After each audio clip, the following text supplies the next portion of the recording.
Good evening, chat. Hello, Emmykins. Welcome back to the Monday night Kerbal stream.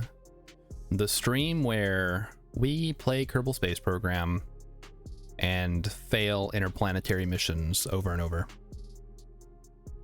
First, let's do this. Hello, everyone out there in chat, on YouTube, in the VODs, wherever you watch me. I appreciate it. My goal is to be seen. So, you know, whatever. However you're seeing me, that's great. I guess I could just post my picture on Twitter or something, but this is more fun. All right, enough of that. Let's head over to the game. We got a lot of stuff to talk about, but we have a lot more stuff to do. So we're gonna get started. We can talk about stuff while we're time warping, or not time warping, as the case may be. So last week we left off, we had just launched the new resupply mission, which is, so the debris is falling back, but the actual delivery drone, let's take a look at it. Kind of slap this thing together at the end of the night. So it's got 7,000 Delta V, and we could pretty easily refuel it, I think. If we really wanted to. And it's got RTGs instead of solar, which I think works, and we can always repurpose those as well. So they may come in handy to, you know, stick those on something else. How does this open? Okay, that looks fine. All right, so first things first, let's see how much actual fuel we need. So we'll throw everything from the front to the back. Do-do-do-do. Beautiful. You know, that was stupid because now I need to fill this up. So let's pin all these. Pin it. Put a pin in that. And we'll see how much actual fuel we need. So we can mathematically determine how many transfer missions we need to send up.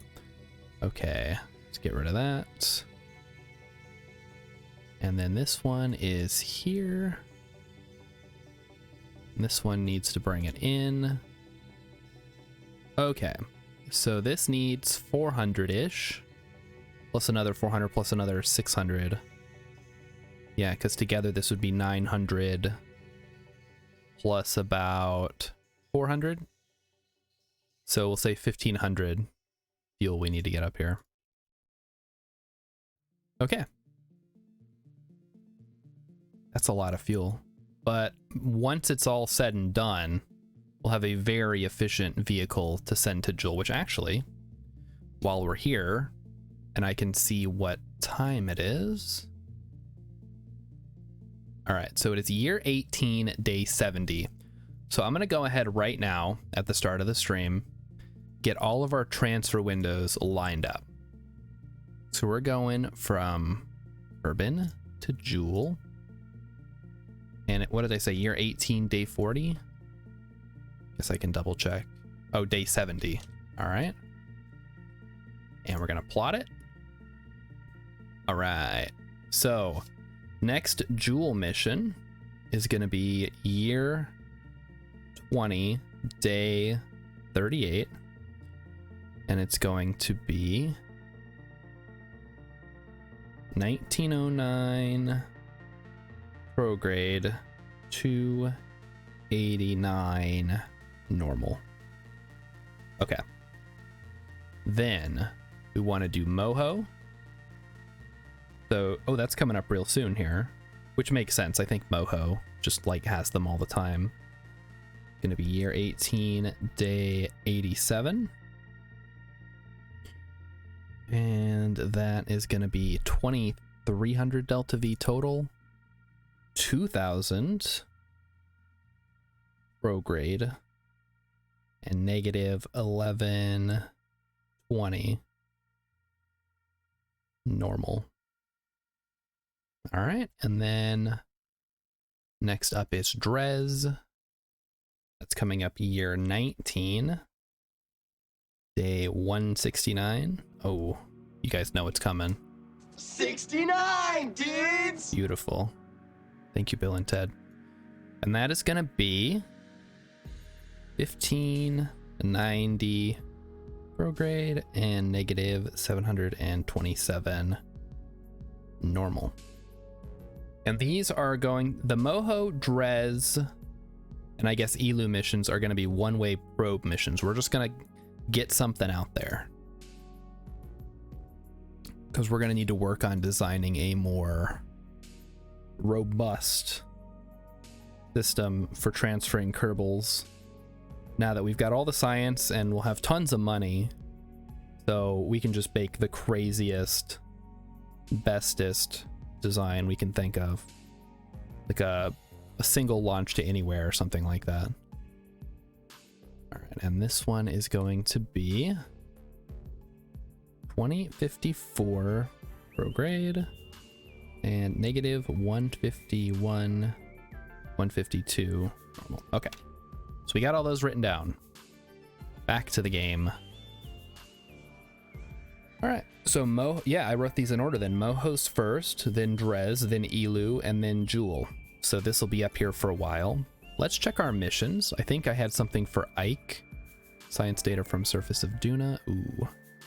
Surface of Vol ice chunk. A little worried about that one, but we might just be able to pull it off. Also, this map 15 asteroids, I want to get that knocked out, so I'm going to send the eye in the sky down into a lower orbit and let it do a little bit of science down there.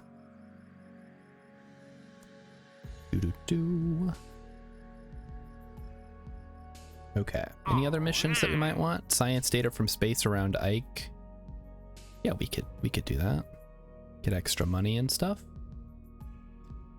And science data from space around Lathe. I don't think we have that at the moment. All right. Also, the other reason that I'm using probes for this situation is that we don't have a lot of pilots. They're all kind of busy. Vol scanner. Okay, that one is actually, yeah, that's because we scanned for minerals last week and everything came out pretty nice. I'm excited about that. What else do we need? The eye in the sky. Eye in the sky is there. So we're going to drop this into a lower orbit so it can do the mission that I took, that I figured I'd have enough time, but then, you know, the mission started expiring and all that. So all we're going to do here, we've got, 12,000 delta V. It shouldn't be a problem. Is lower our periapsis. And then once we get to the periapsis, we can... All right, I'm a little concerned about that. That looks kind of sus, as the kids would say, with Moho there. We'll just have to be extra careful, I guess. We are burning, right? Yeah, it's just taking a while. All right, so news for this week. As you guys all know, or some of you may know, or none of you may know, last night was movie night. And the movie that my wife chose for us to watch was the film Parasite. Yes, that's right. I had never seen it. She had seen it. I, of course, I knew the hype. I knew everybody said it was really good. It won Best Picture. It won probably some other stuff that I don't even know about. And we watched it last night. And so that's just news. I'm not going to talk about how I feel about it just yet. We're going to save that for a little later. Second, the Streamer Awards also happened over the weekend. Or maybe it's still happening. I don't know. Twitch didn't promote it at all, I guess. I didn't even know it was going on. But apparently that happened.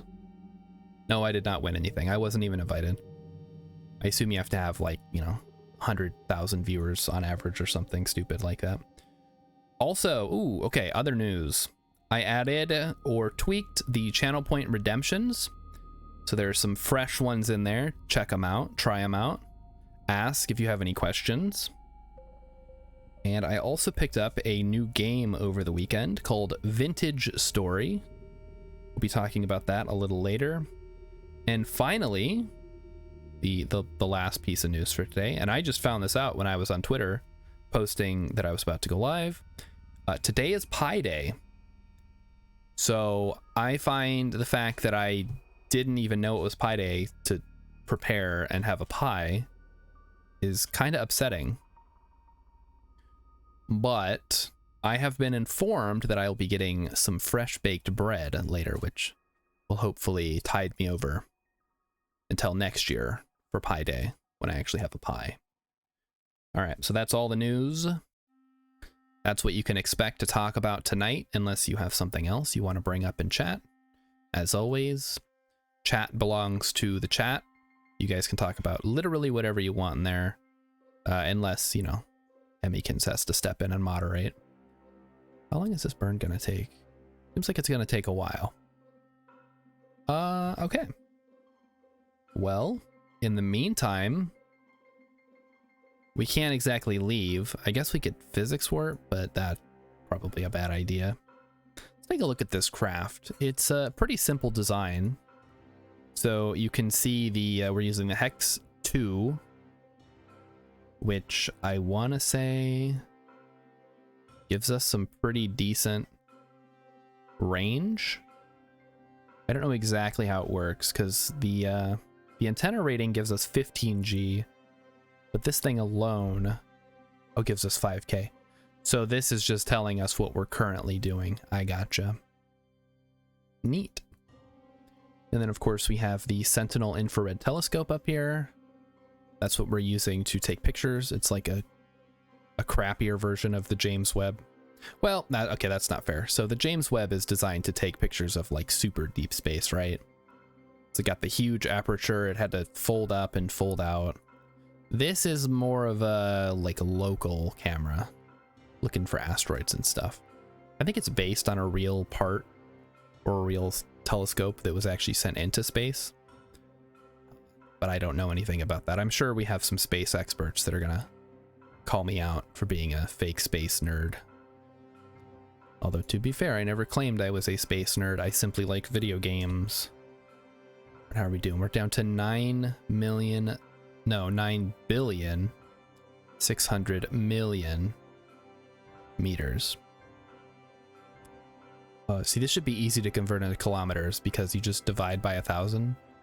So I guess this is 900 kilometers? Not 900 million kilometers. That's a lot of kilometers. Wow. Is that right? You take off 3 zeros. 1, 2, 3. So it's 9 million kilometers. Yeah. Yeah. How many miles is that? It doesn't matter. A lot. Still burning though. Oh, you know, while we're here, we can actually take a look at some of our destinations. So we're going to be going to Moho, which is the closest planet. It's basically a Mercury analog. Very small, hot. Not that that affects anything. Actually, it kind of does. If you get too close to the sun, your parts will start heating up and taking damage. I guess they don't really take damage in the traditional sense, but they'll overheat and then explode. That's just how damage works in KSP. Ooh, that's a cool crater. So this is going to be our first target in 7 days, I think. 17 days. So day 87, we'll need to get something. Eve we've talked about. Let's take a look at what's going on around Eve. So we currently have the Eve Station 2, which is in a prograde orbit, which is what we wanted.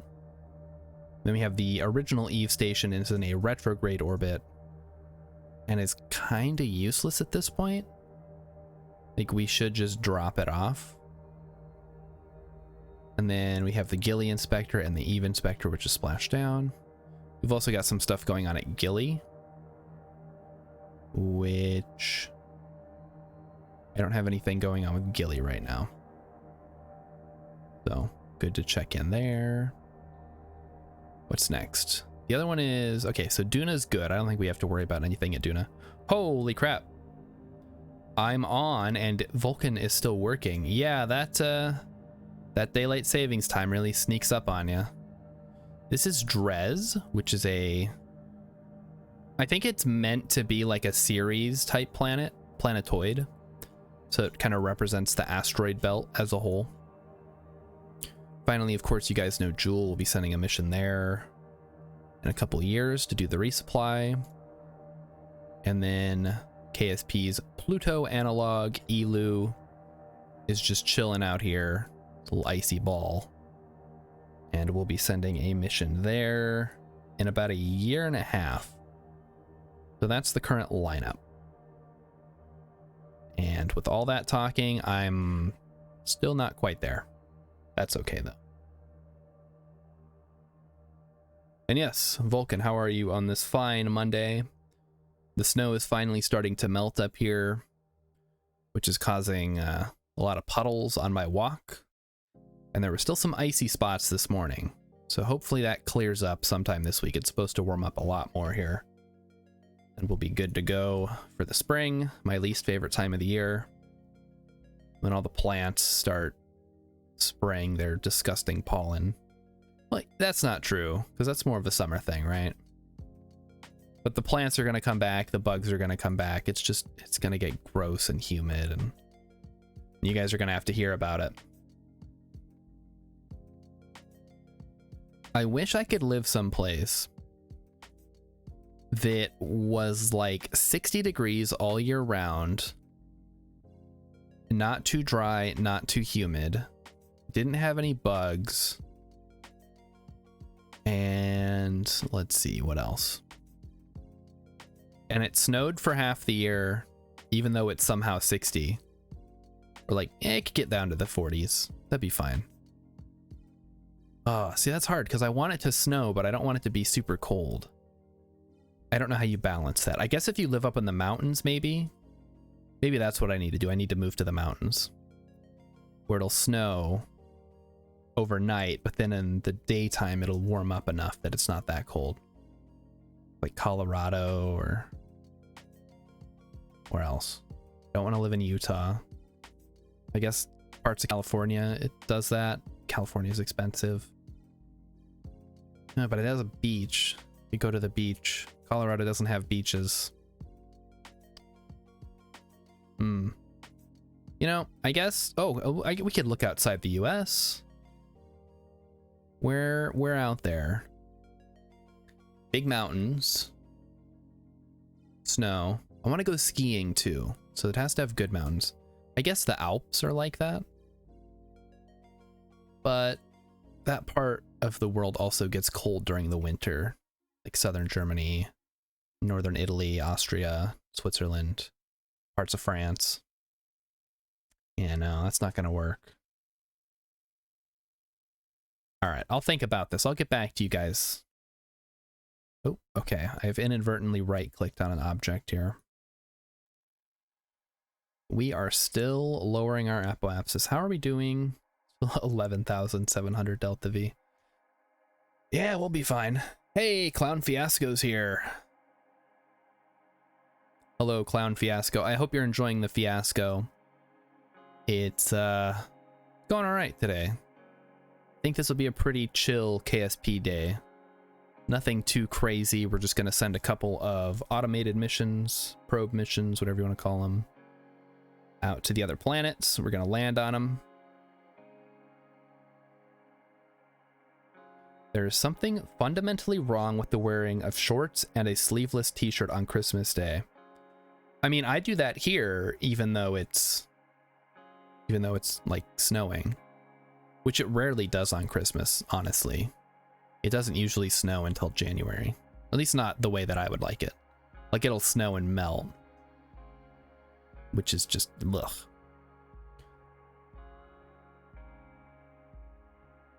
So for those of you who missed the announcements at the beginning of the stream, which is probably most of you, we'll be talking about the movie I watched over the weekend. We'll be talking, well, I guess I'm going to mention that there were the streamer awards, but I don't really have anything to say about it. I would like to draw your attention to the new point redemptions that have been added or changed for your channel points, your shards, I guess, your Starbucks. You can spend those. And finally, it is the new games. Talk about the new game that I got this weekend, and also it was Pi Day today. So if you're not having Pi, I guess we're in the same boat. No Pi for me, sadly. How many numbers of pi can I do? Let's see. 3.14159. That's as far as I can go. Okay, let me see. Okay, there's a song. So, let's see. 3.14159.2. Okay, I can go to that 2, and that's as far as I can go. Emmykins didn't know that I wanted pie. I didn't even know it was Pi Day until like 30 minutes ago, so it's not a big deal. Although pizza would have been pretty good. Pizza's kind of a pie. People call it a pizza pie. I guess because it's round. But then you've got, square pizzas. I guess that's not a pizza pie. Or maybe just the fact that it's a dough and sauce makes it a pie.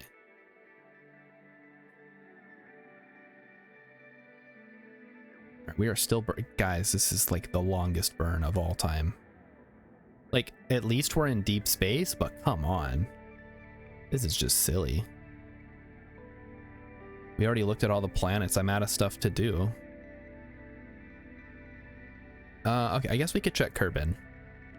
Let's see if there's any missions we could kind of wrap up. So we have the Jet Memorial Station, which I think just has a pilot in it. We've got some stuff around the Mun, or one stuff around the Mun, which is the Mun Station. We have our Min Station and the Min Base, which both have a pilot. Oh no, yeah. I mean, ion engines are great. It's just, you gotta have time to use them. Which in this case, I do. Like, I don't have anything else going on. But man. Like, let's see if we can even look at the actual the thrust to weight is 0.06. That's gross. So yeah, if I can understand not using the ion engines. I just wanted to have a whole lot of thrust in this thing in case I needed to move it, which I am currently doing.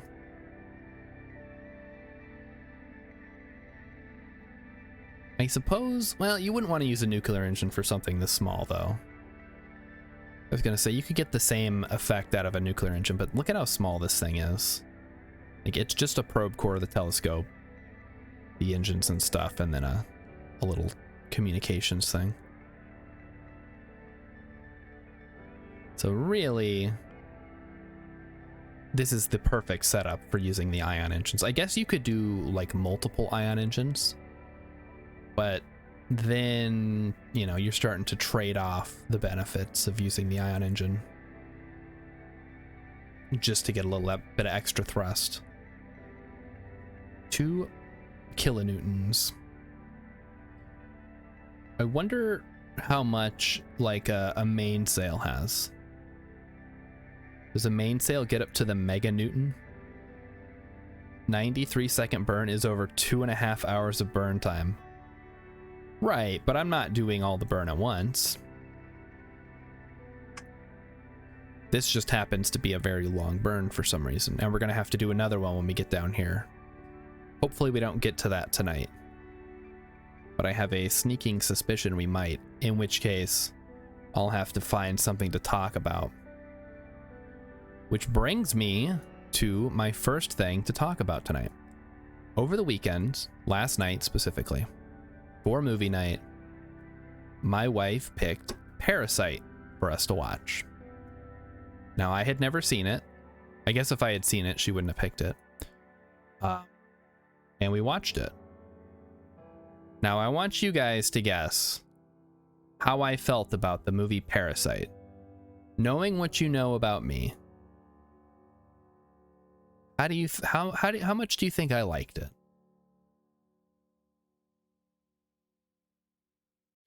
Don't really need the apoapsis on here, just the periapsis.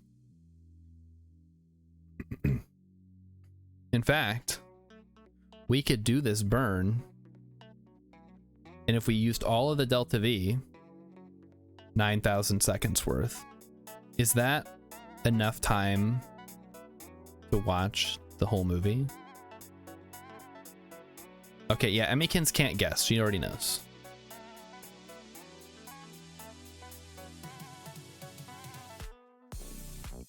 Got the music going. This is nice. All right, we're almost to... Hang on, where is this located? 50... Okay, so the periapsis is 5 billion 781 million. This is so around 6 billion meters is where we're gonna go. All right, Clown Fiasco does not know me well enough. You know I'm a financial advisor who loves making sure we take care of our own retirements. I'd say you hate the class struggle message of Parasite. Okay, that's one take on it. I'll give everybody else a chance to chime in if they'd like.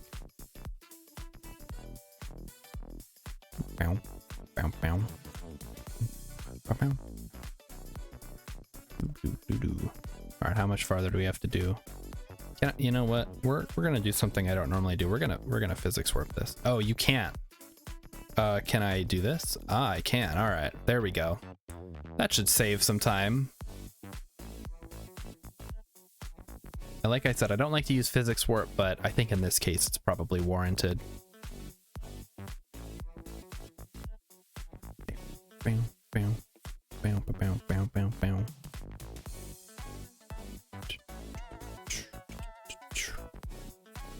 All right, game. Time warping at 4 times the speed, 16 times the detail. Speaking of 16 times the detail, I'm really hyped for KSP2, guys. All this KSP has really been amping me up for it. It's like all the stuff that I'm doing, I'm just thinking like, how is this going to work in KSP2? Am I gonna be able to just make a colony on Joule and then launch ships from there? What is the actual gameplay loop gonna look like for that? And how are we gonna go between star systems? Like, how's that gonna work? Is it just gonna be they have to add a couple more magnitudes of time warp? Do they have to... Like, we're not gonna go faster than light. I think they've already kind of established it's all very actual technologies in play, at least stuff that's been proposed. But I don't know how it's gonna work. It's gonna be crazy. All right, we can turn that off. All right. The KSP team has released a great series of YouTube videos on some of the mechanics. I feel like I've watched all of those, but I'll check them out if I get a chance. I just, like, I want to see the nitty gritty. I don't think they've showed a whole lot of actual gameplay. Like, it's still, like, they haven't finished the game. It's all kind of prototyping. But I know, like, for KSP1, there was a lot of stuff that was planned and then got cut, and that's one of my worries with KSP2. Okay. So no new missions. Let's see. So we need to launch something to Moho. Let's throw something together. They ask you how you are, you just have to say that you're fine, and you're not really fine, but you just can't get into it because they would never understand. Yeah. That was a special request by Ash. I'm glad to see that it's actually working. All right, what are we sending? We need something that can land. What was the thing we sent to Eve? Oh, they were just little, like, bits on the probe, huh? All right, new ship. We are gonna grab a nice little probe core. We use that one. Like it. We are going to turn this into a relay. So we're gonna put the biggest antenna we've got. We're gonna throw some panels on there. What are my best ones? 3x2s. I like the 3x2s. They look good. So those are gonna open up. Yeah, the oh, that just looks goofy, doesn't it? All right, we'll put the big ones on. Why not? Yeah, they did delay so that they could have more time to work on it. But at the same time, like, are they gonna release fully finished, or are they gonna do the KSP route where they release and then iterate on it over the years? That's, you know, that's what concerns me about delays like that. As much as I don't want to spread FUD about KSP2, it's like, well, you know, just because a game gets delayed doesn't mean it's going to be good, as much as people meme about it. All right, the Spark, I think, is the best bet here. So how do we want to do this? I think we want a bigger engine, or bigger fuel tank rather. Put the orange on there. Lap a two. Wrong size. What the heck is the right size here? I'm not seeing anything. They're building a game in KSP2 like KSP1 that is intended to last a decade. Yeah, they did. They have said that, I know. And I'm looking forward to it. Like, don't get me wrong. I just worry about these kind of things, you know? Because I've been burned in the past by games that promise the moon. Get it? The promise the mun. And then they come out and they're like garbage. Or at least not, they don't live up to the hype, you know? It's one of those kind of things. Let's put that there. Let's see, what's the backside? Okay, the backside's probably a better spot for these. Throw that there. Maybe a battery? No, this is probably good. All right, we'll throw the engine on there. Yeah, that works for me. And then a fairing.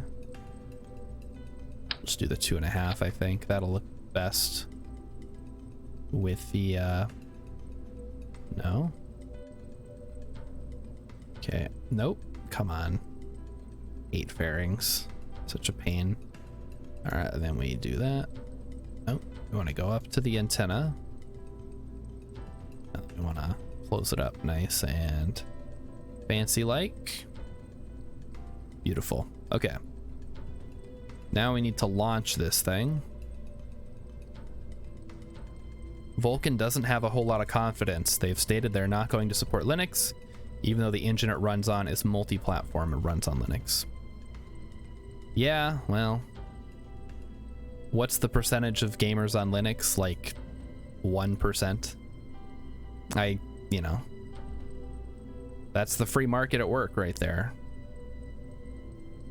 Like, the market's not big enough to bother supporting, so that's what you get. Okay, so this, I don't know how big of a stage we're gonna need to get us to Moho, so we're just gonna go big. More and more people are switching. That, you know, they did just release the Steam Deck, so maybe we'll see a shift in the coming years as more people switch. Because I know I'm kind of fed up with Windows, but it's where all the games are, so it's hard to justify switching just yet. All right, I think we want the Wolfhound, which gives us the most Delta V. Go with that.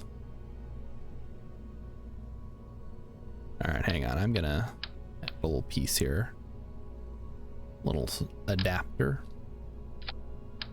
Just so it looks a teeny bit better. Press mount. Yeah, that looks better. Make sure that it all goes together. But what was, okay, the Steam Deck. Did I mention the Steam Deck? I was thinking about it and then I started talking. But yeah, the Steam Deck runs Linux like natively, from what I understand.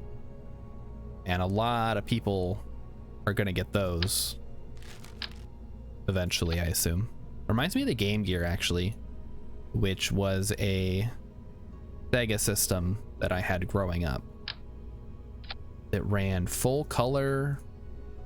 It was way ahead of its time, but it also burned through batteries, which was my, like, you don't, that's not something you really notice when you're a kid. All right, mission, I guess Moho, probe, whatever. This isn't exactly a landing mission, it's just to set up a relay. And then, all right, now we need to get off the ground, right? Reset. We're gonna use the skipper. Does it get us off the ground? It does not, so mainsail it is. Let's go. How's this looking? Okay, 2, that's too much, but that's okay. It's not gonna hurt me to go a little bit bigger.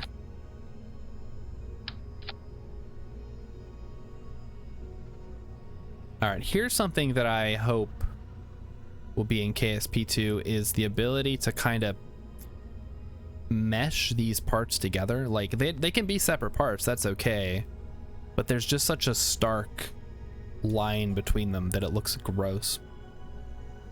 Man, I've never liked having 2 of the same parts right next to each other in KSP. I think they mentioned something about procedural fuel tanks, which I know there's already a mod for. I guess we'll see how it goes. All right, so let's say that we're in a vacuum. Okay, so then that works. The Wolfhound gives us a lot of Delta V. And finally, up at the top, we only get a teeny bit of Delta V out of this. That's unfortunate. Wonder if maybe we slapped some extra tanks on there. Like how much extra Delta V is that going to give us? Then my concern becomes, what is the clipping if I say do that? Not great. Yeah. What if we just did 2 like that? How much does that give us? So that's 1922. Okay, that gives us like an extra 500. That's pretty good. We could just do some additional fuel tanks. But then of course I worry about, you know, random things. They're adding more designs to parts. They confirm that. Yeah, because right now we've just got, is it orange or is it black and white with stripes? Like, what if I don't want stripes? What if I don't want the little hosey bit? Like, what if I just want a solid orange tank? So yeah, that'll be nice to see some extra customization on the rockets.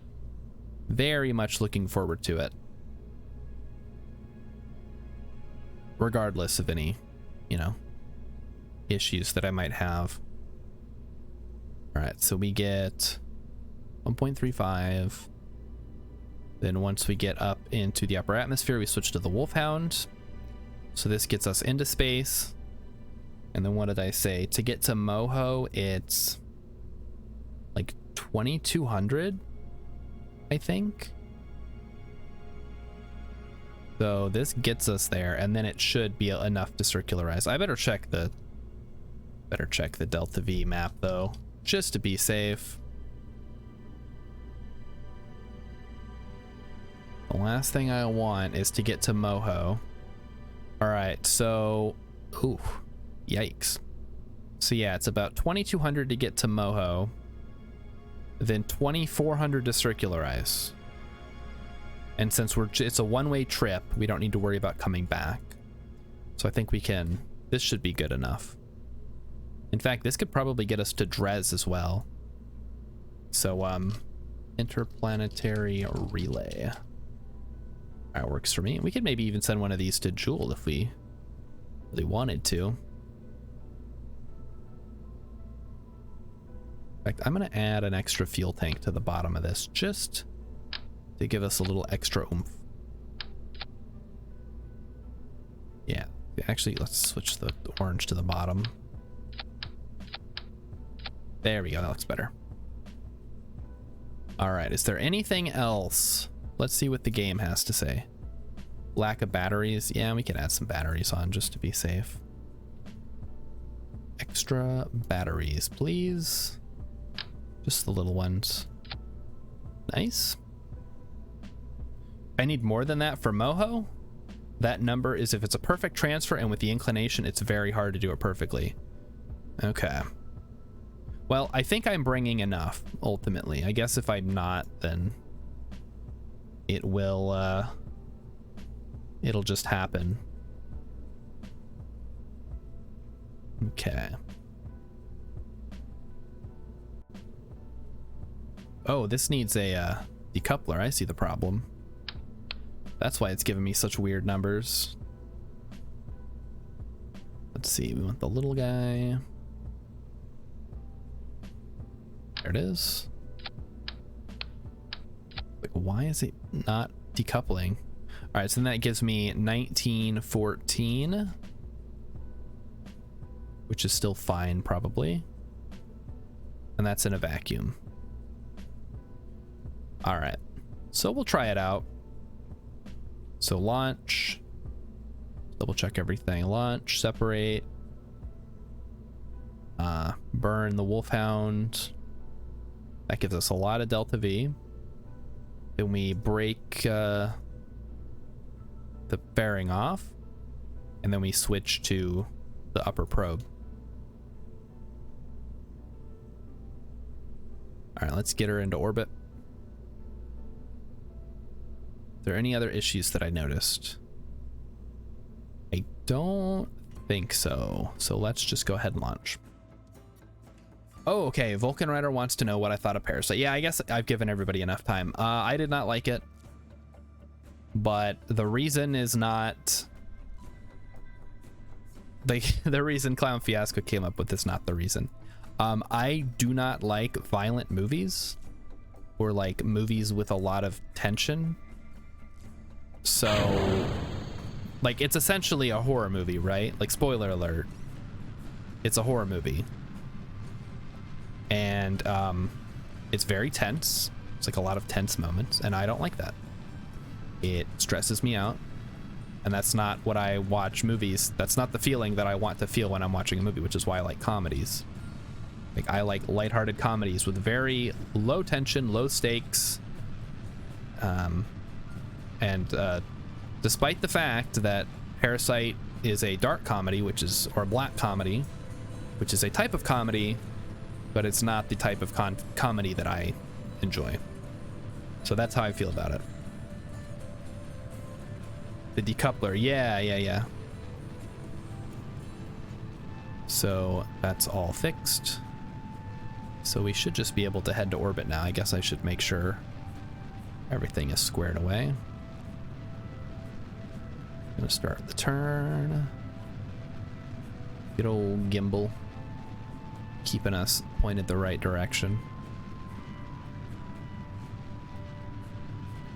I'm really curious about the gimbaling on actual rockets. Like, that seems like something that's incredibly difficult to control when you're, you know, shooting a bunch of exhaust out the back of something. Like, how does that even work? I assume it's like hydraulic or something, but that's so many ways that it can go wrong. There will be no loops. This is a very small payload, so it is unlikely that we would have to worry about looping. I only loop when I'm launching like a station or something. All right, we're punching through the atmosphere. Let's keep this a little lower on the throttle. Going a little bit too fast.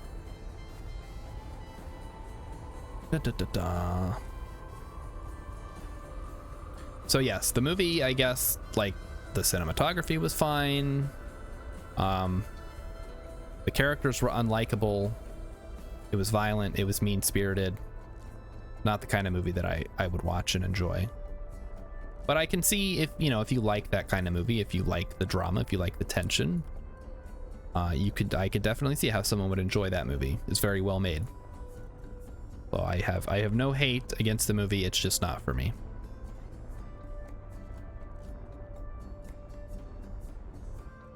Same reason I don't watch like Hostel or the Saw movies or anything like that. It's like, yeah, I guess if you like that, I think you're a little weird, but ultimately it's just a movie. Another reason you like older movies. Ooh, like Psycho? Yeah. It's a great movie. I also don't really like Psycho. For, I think, what may be obvious reasons now.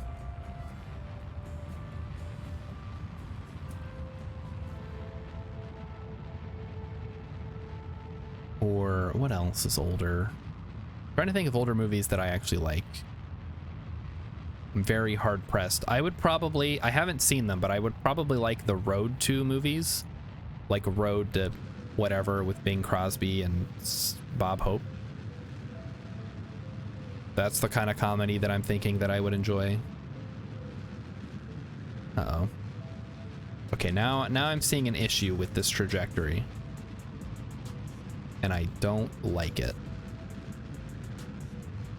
Although, to be honest... Yeah, okay, we should be good now.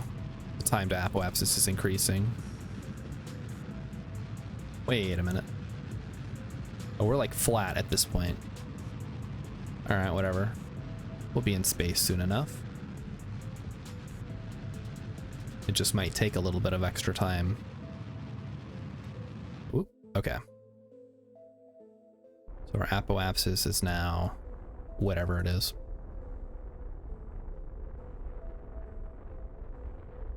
So I'm thinking that based on where the camera is right now, so this is streamed. Oh no, did I mess up where the battery was? It's not that big of a deal. Just say that it's offset to avoid interfering with the solar panels. Based on where the camera is now, and I'm also noticing that the solar panels appear to clip into the radar dish because I forgot to, dang it. It's fine. They work. Okay, yes, okay, technical stream stuff. Stop getting distracted by the game.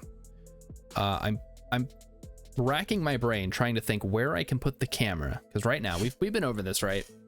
The camera is at like a weird angle, because I'm looking this way most of the time, or down here, so you guys are gonna like see me with my eyes like half closed looking down. So I'm trying to figure out, and this actually, I've had suggestions that I need to get a like an arm like I have for the mic to put the camera on. But where would I have it pointing at me from? Because I'm looking at a screen, so I can't put it, like, ideally it's right in front of your face, so it's looking at you straight on. But I'm looking at a screen, like I can't block the screen with a camera. So I could put it above the screen, but then you guys are looking down on me. I guess I could put it below the screen, but then, you know, you're looking right through the mic. And then the alternative is I just leave it there and we live with it. Anyway, that's all I had to talk about for the camera. It just, I don't know. I gotta see how some other streamers do it. Because I feel like there's probably an ideal way to have it set up. What the heck are these things? They look kind of like big gas caps. Like you gotta go to the space gas station and fill up.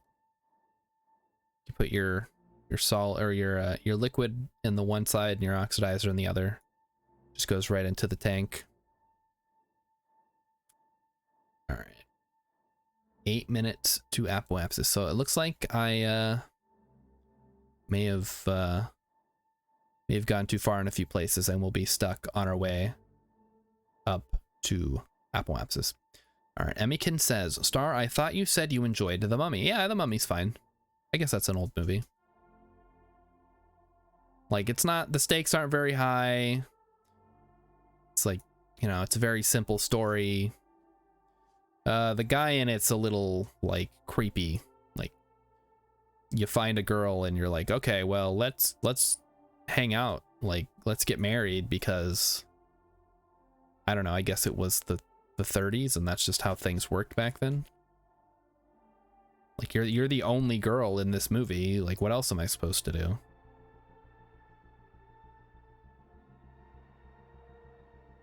Okay, so how much Delta V do we have? So this is definitely enough to get us to Moho and get us on a trajectory where we are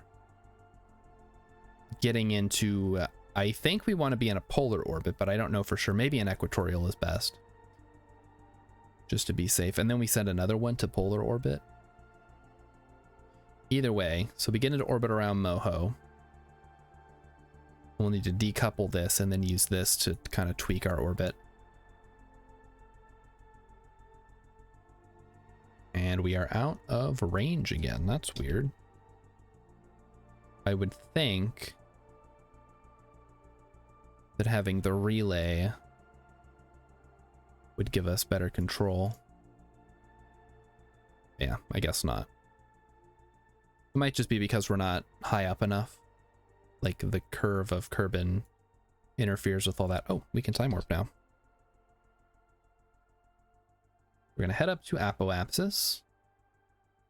And we are going to circularize around Kerbin, same as we always do. And we're just going to leave this up here until it's time to go. Oh, should probably get the solar panels out, huh? Before we run out of energy. Oh, getting a little wobbly there. Yikes. That might have been a good place to use auto strut, actually. Yeah, okay, so we've seen our biggest issues with wobble when we go down a size and then back up a size.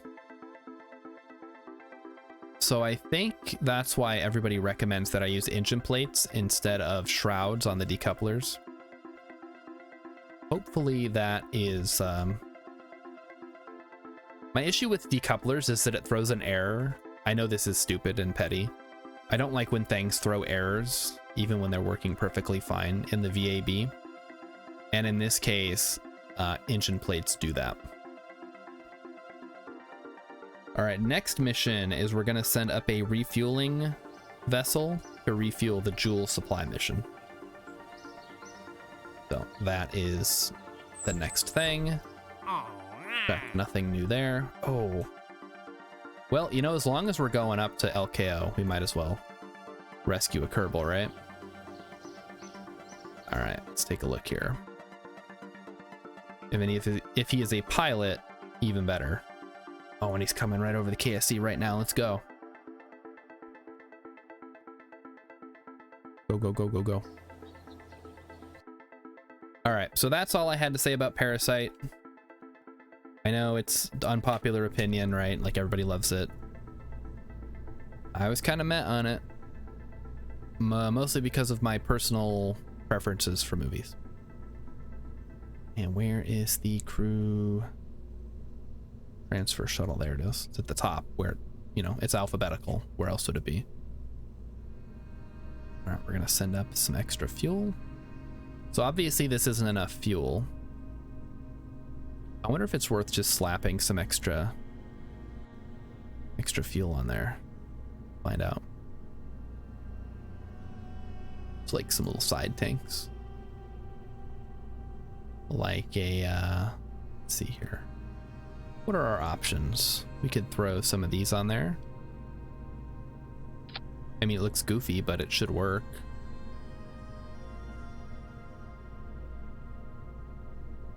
Can throw, let's change the color so they match. We'll put a nose cones on there. Like little buoys. There we go, looks good. Then I think we'll need to beef up the launch vehicle here. But yeah, we have been sending much larger tanks of fuel up. So having a little bit of extra capacity is not going to hurt us. So that launches. What else? What else? What else? This is in a vacuum. Yeah, so I guess thrust away doesn't matter in a vacuum, right? Let's check the fuel. Yeah, fuel goes down. Perfect. And we'll save this as a transfer shuttle F for extra fuel. We're going to send a Valkyrie. Save it up. Launch it. Let's go. All right. Next piece of news for tonight. The Streamer Awards. Did anybody, first of all, did anybody know that there were Streamer Awards? Hummus. Hummus. Hummus. Why are you guys saying hummus? Hello? Get him bop. I think I got that right. Let me know if you have a preference for how your name should be pronounced.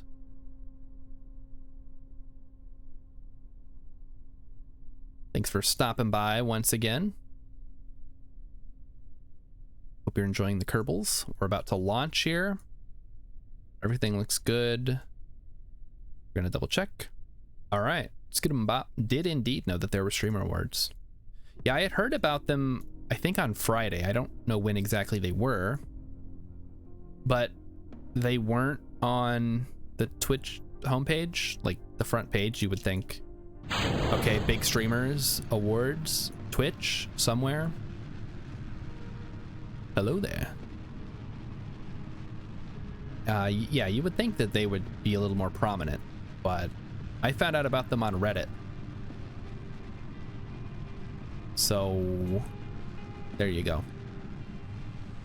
Anyway, I don't know what the actual awards are or who won or any of that stuff. I'm new to streaming. I don't follow all that stuff. Oh no, let's do an Obi-Wan stuff. General Kenobi. Is it?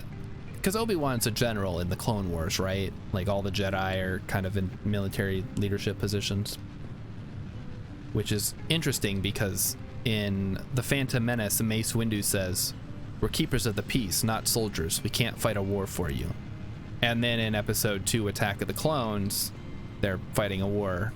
So, I don't know. It feels like they could have just sent a couple more Jedi down to Naboo, taking care of Darth Maul, all that stuff. Urban won a bunch of awards. Yeah. No.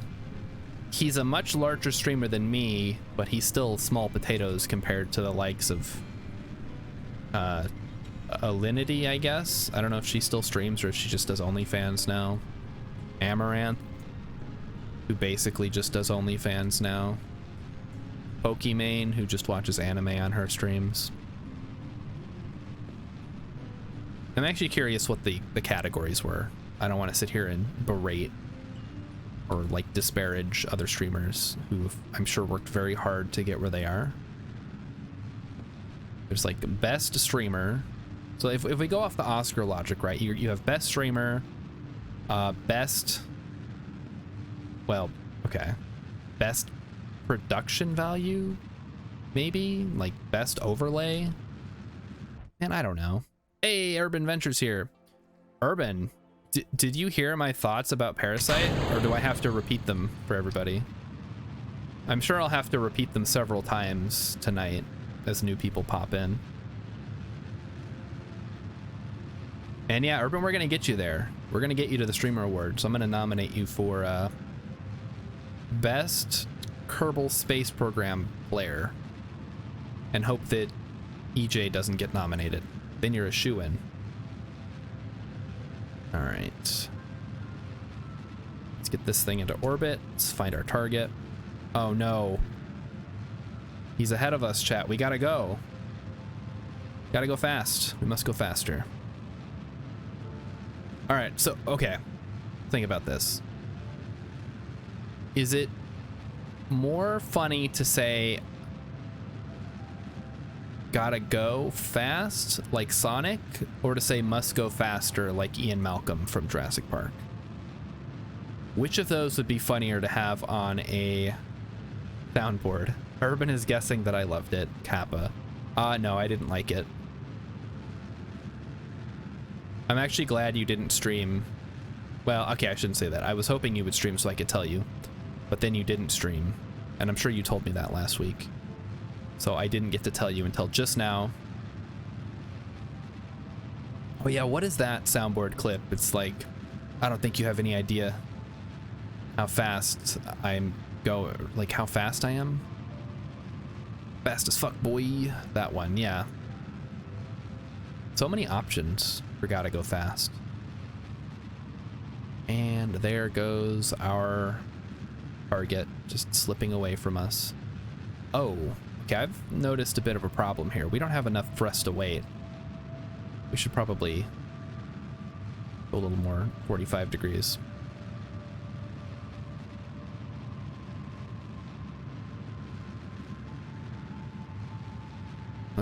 Low thrust to weight. It's gonna be the death of us all someday. I remember before they added the little readouts here, back in the old days of KSP, I would build ships and have no idea what their thrust to weight ratio was and just kind of hope that when I got to where I was going, it would be enough. So there were several times where I built something to land on the Mun, and then when I got to the Mun, realized that I couldn't slow down fast enough and would just crash into the Mun from, you know, lack of ability to slow down.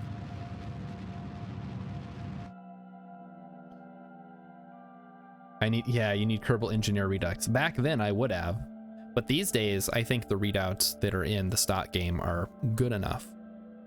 And since I have already sworn to not use any mods during this particular playthrough, I can't use Kerbal Engineer Redux.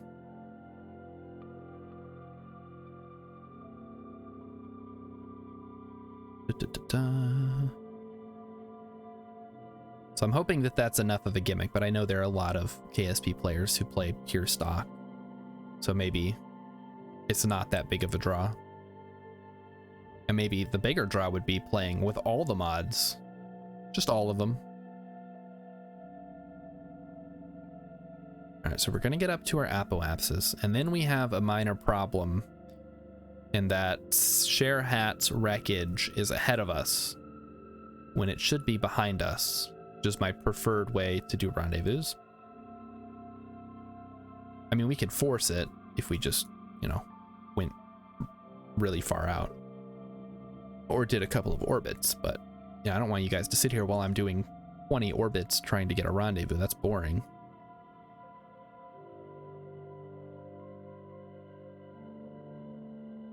All right, so we'll wait till we're maybe like 20 seconds out. 30 seconds now. So Urban, if you're listening, Urban, if you're listening, can you Google that? How was your weekend? Do you have a good time? I know you had to do some house stuff, a lot of chores, all that kind of gross stuff. Hopefully that turned out okay and you didn't end up having too bad of a time.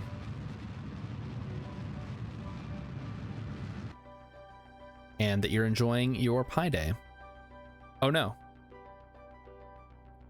Cat wants snuggles, so you might not be able to talk. Okay. Or chat in this case. What is he laying on the keyboard?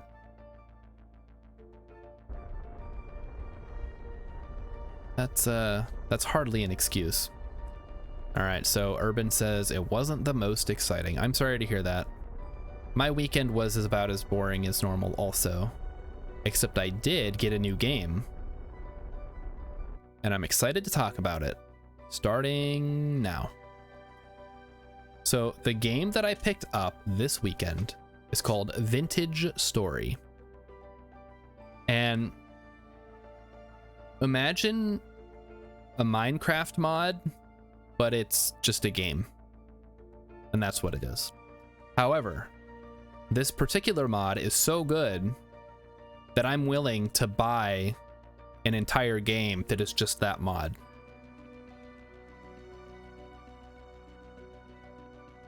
Oh, that's right. You were looking for jobs this weekend. Oh. You have to submit your resume and then fill out all the information that was on your resume on the next page. All right, I guess we'll do a couple of warps here, see how things go. So that's our first separation. So we should be catching up. It'll just take a little bit. As long as we don't go over day 87, we should be good. But anyway, we're scooching up there. That's what matters. All right, so that's 128, 138. See what happens when we go over the line. Oh, we get a little bit closer. So we'll just keep those set up so we can go. Nope, there we go. Let's go a little bit faster.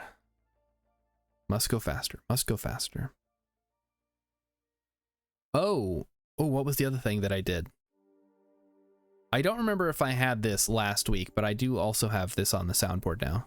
He's losing his mind. And I'm reaping all the benefits. That's for whenever one of you people subs. You know, as a way to say, you sub to me, you must be crazy. Which I'm sure is a lot funnier to me than it is to anybody else. Uh-oh. Urban's putting off the job hunt, huh? As your financial advisor, I must advise you to look for steady employment as soon as possible.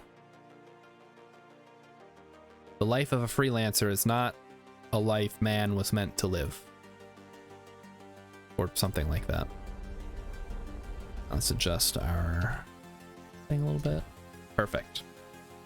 Then we'll just swing around one more time, adjust our thing, we'll change it, whatever, to get that perfect rendezvous. And then we need to link up with the interplanetary fuel delivery drone. So we'll do that. So here we go.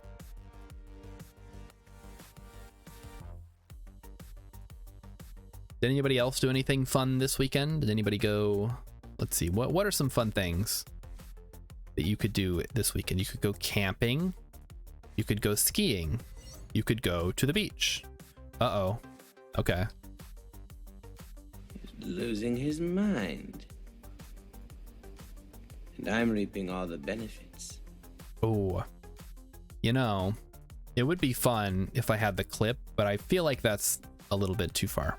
But thank you, Emmykins, for being around for 4 months, which I guess, let's see. So I got affiliate in December. So I guess I've been streaming for 4 months now, approximately. I guess I would have to be. You can't sub to me if I wasn't. So I've been streaming for 4 months. Wow, where does the time go? All right, upcoming rendezvous. Let's get that all figured out. We are going to use... Oop, other way. I could have gotten a closer intersect. This is fine, though. I'll just tweak it as I get closer. I'm expecting that I should have enough fuel to fill up. Well, you know what? Now that I see that, maybe not. But it's fine. I brought RCS. And these little balls here. And, oop. Okay. Let's not get crazy here. All right, please point at the target. Thank you. Kind of wobbly. All right, let's slow it down. Nice and easy. I gotta make sure to save some for the actual docking maneuver, but yeah, we should have plenty of monoprop. We don't use a lot of it.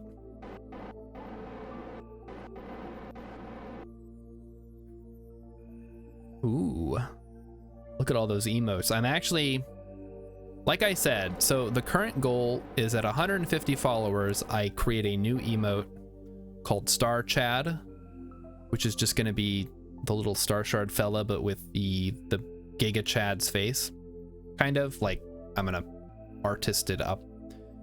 And then beyond that, I'm looking to replace some other emotes with better art, or like more cohesive art across the whole thing. And also maybe get some new emotes, like different emotions. Like that's what emotes are for, right? So the Pigman obviously is my Kappa replacement, but it can also be used for just about anything, as Urban has demonstrated in the past. And I like the heart one, but I kind of want it to be a little bit different. And then the other ones are kind of a flex slot. All right, I'm gonna slow it down here. We're almost there. Just keep it on target. And then once we've rescued this guy, whatever their profession is, hopefully not engineer again, we're gonna switch things up and we're gonna try to get a rendezvous with the Jewel resupply mission. We'll offload all this extra fuel and we'll be good to go. The Thinking Man's Kappa. Yeah, sure, I guess you could look at it that way. The Thinking Man. Speaking of the Thinking Man, since Possibly an Alien is out tomorrow, I will be joined by friend of the channel, Grumpy Thumper, tomorrow. For my plan is, hopefully he's not here and listening because it's supposed to be a surprise. We're going to play a couple games of chess, and then I'm going to throw some like internet weirdness at him. So that'll be a good time. It'll basically be the same as our Tuesday possible. Yeah, there's his channel if you want to check him out. He's been playing a lot of Path of Exile. Holy cow. I think he might have some kind of addiction, but you know, whatever. If I can get him away from Path of Exile for a night, we're going to do some chess. We're going to do some internet weirdness, same as me and Possibly an Alien always do. But I think I mentioned this last week, is that she's got to miss a couple of weeks here, so we'll have some special guests on. I've been told that Urban Venture will be joining me for next Tuesday, so look forward to that, if the weather holds. Time for hydration. Let's go.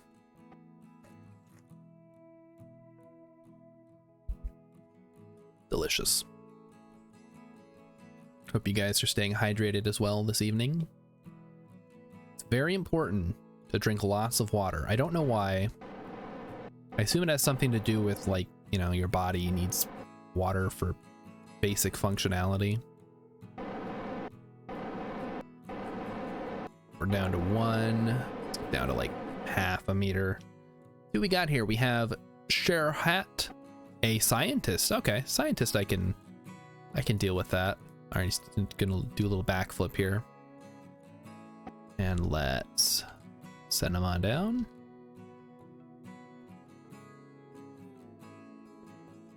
And get on board the spacecraft. Also on Wednesday, we are going to be taking a look at Distant Worlds. So not Distant Worlds 2, just the original Distant Worlds. I'm still waiting for a couple of patches for Distant Worlds 2. But if you guys saw the Stellaris stream that I did with Urban Venture last Thursday, which is over on his channel, then you will know that I love me some 4X games. And Distant Worlds is sort of the king of the 4X genre. As far as for people like me who like really crunchy, like you got to get in there and there's numbers and spreadsheets and stuff. And I love that. So it's kind of the perfect 4X for me, except for maybe Aurora 4X. But even that's getting a little, that's a little bit too spreadsheety for me. And I love spreadsheets. But in that game, you have to not only design your missiles, you also have to design the engines that go on your missiles and the launchers for those missiles.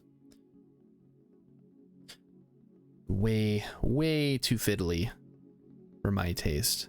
Okay, so we're just gonna go ahead and turn off RCS first of all. And yes, thank you for shouting out Urban Venture. Great dude. If you're in the Euro evening time slot for watching streams and you like KSP, he's the perfect complement for that. Where my playstyle is a little more aggressive, he's very cautious. He spends a lot of time designing And I love having him on at work because his calm demeanor keeps me sane while I'm working on all kinds of boring work crap. All right, so there we go. We have rescued Share Hat. That's it. Now we're gonna do a couple of orbits. So let's try it out and see how it goes. Put on our intersect there, keep an eye on it, and see how fast it goes down. Or is it gonna go back? I think it's gonna go backwards. Or something. Did it even move? Okay, yeah, it's getting closer. I gotcha. So I guess we were... oh, it's behind us, that's why. So it's catching up to us. That makes sense. Okay, just keep going, keep going. Keep going, keep going. Alright, there we go. Well, now that it's over, I guess I'll turn it off. So Urban, what are your plans for this week? You got any big missions planned? I know you got the Jewel stuff coming up. I'm very excited about that. I'm ready to see those payloads. I've got an idea for a payload. It's just a bunch of canards. It's like a shipment of canards going to Jewel. So if you could just slap those together, I'd really appreciate it. You never know when a bunch of canards are going to be useful to have, you know, unlike Tylo or something, just sitting around. I hear they're good for litho breaking.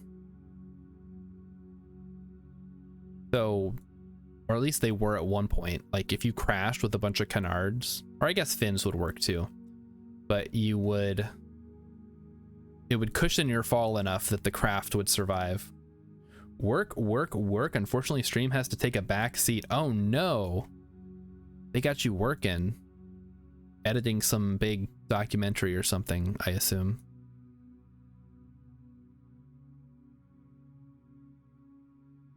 And yeah. Speaking of movies, actually, not documentaries, has anybody seen the new Pixar movie? Disney Pixar Turning Red, about the girl who turns into a giant red panda. Because I've been debating whether I'm interested in it. And I liked Encanto well enough, but I don't know if I'm gonna like this one. And I realize it's like two completely different movies, but Disney and Pixar are so intertwined, I just assume they are basically the same. Do I need to? I think I need to slow down, right?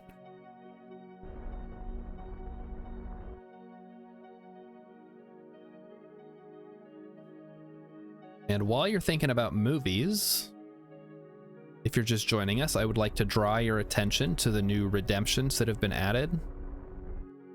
Or the one new redemption that's been added. No, two actually. One of them is just very expensive. But the main one, I've also changed the price on the financial advice one.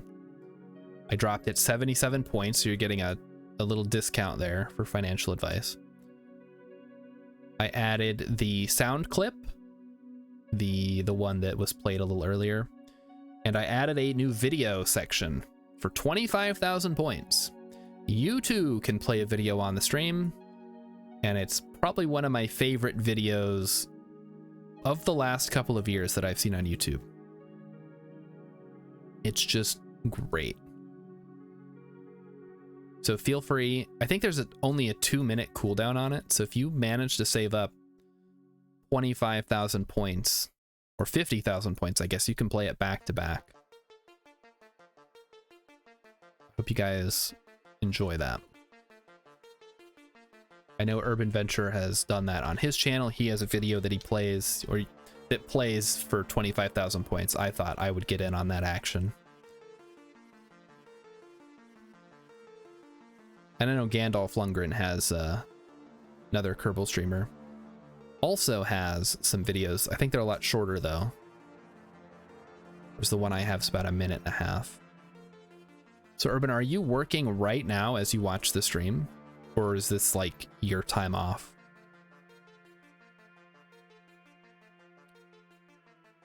I'd hate to be like drawing your attention away from your very important editing work, you know? Working right now? Oh boy. So you're in the same position as I am in the morning, where I'm working and watching streams. Yep, these things happen. I guess that's not so bad. Like, imagine it's 30 years ago. What do you do at work? You just sit there, right? You just sit there and stare at... They even have computers back then? I guess it was the 80s. Like, I'm sure some places had it. What did people do? Like, for fun? Is that why everybody smoked? There was nothing better to do?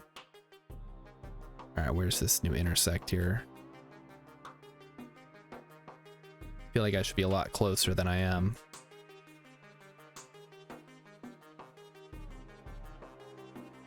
Like, or everybody... Maybe people just stood around and talked, but I feel like that would get you in a lot of trouble. Maybe they were a little more forgiving back then. Like, yeah, you know, the work's all done, but we still got to be here, so why don't we have a meeting? You can talk about marketing or whatever. All right, so I've clearly bungled this. Because, you know, I'm nowhere close to the drone. Oh, yeah. Yeah, I'm not talking about the Wolf of Wall Street here, but yeah, maybe. Lot of coke. That's just how life was back then. It was more fun. Or less fun, so more drug-induced. Ugh, yuck. Yuck, yuck, yuck. Yeah, we're gonna have to kind of force this rendezvous a bit. Hopefully there's enough fuel that this is worth the effort. And ultimately we did get a stranded Kerbal, so it's not all bad.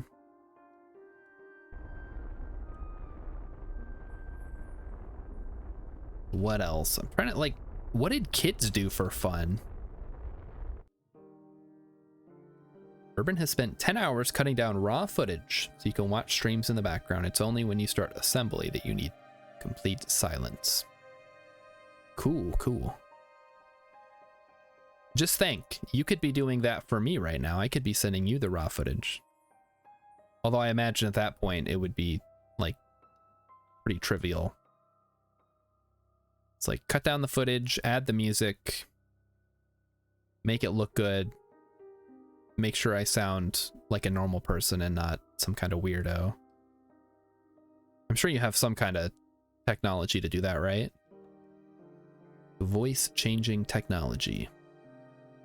Now available in After Effects. Okay, we're still going to be 3.6 kilometers off. This sucks. Let's bust out the RCS here.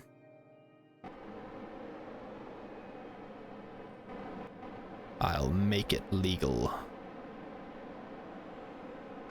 Okay, burn towards the target.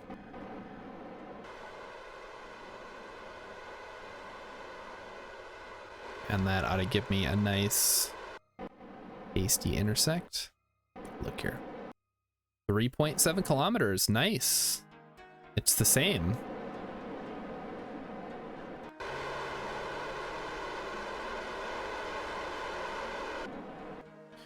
All right, while you're editing, Urban, can you recommend some movies? So here are my criteria once again.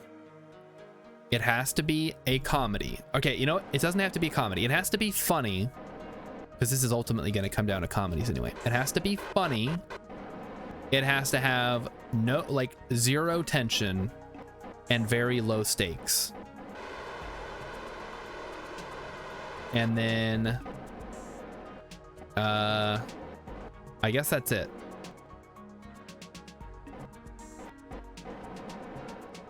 Okay, this is just stupid. What is the problem? Like, how much do I have to point at the target for this to work? I guess a lot. Gonna force this thing. You guys remember that WikiHow article that I read on stream like a couple months ago? It was how to touch a girl.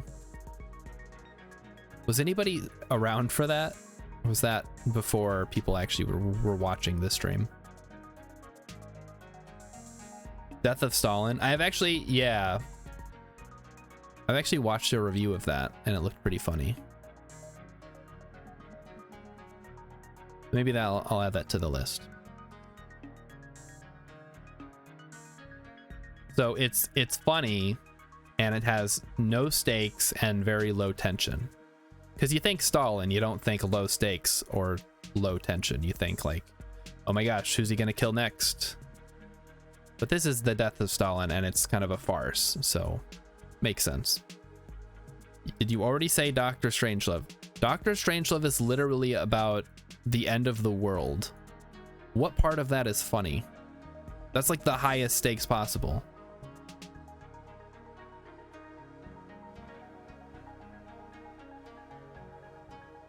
I think you guys have really weird interpretations of the term stakes. It's super camp. Okay, I guess. If only my life was that easy. So in this particular case, we need to switch to retrograde. So if you're doing rendezvous and you're wondering what I'm doing, don't do what I was just doing because I'm being very inefficient. I'm not sure exactly what I screwed up. I think the game kind of was giving me false information. I should have had a much closer intersect at some point, but it got goofed up somehow. So I had to kind of spend a lot of Delta V to force this.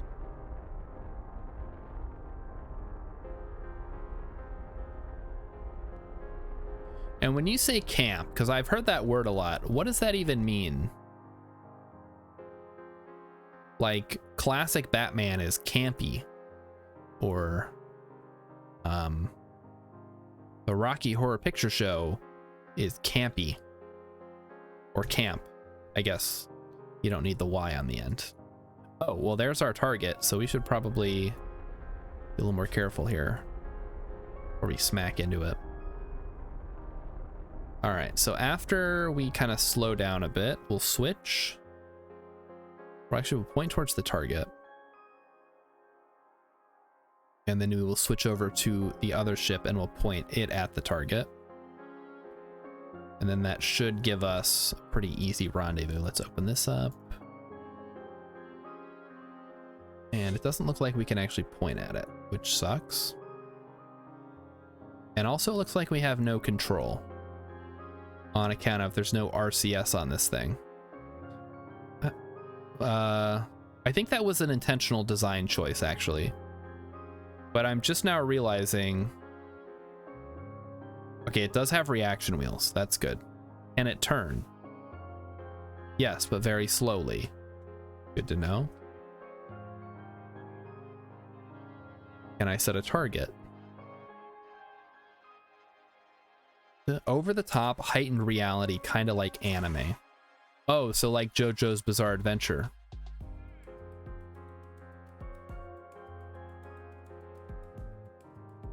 Okay, can we set as target, please?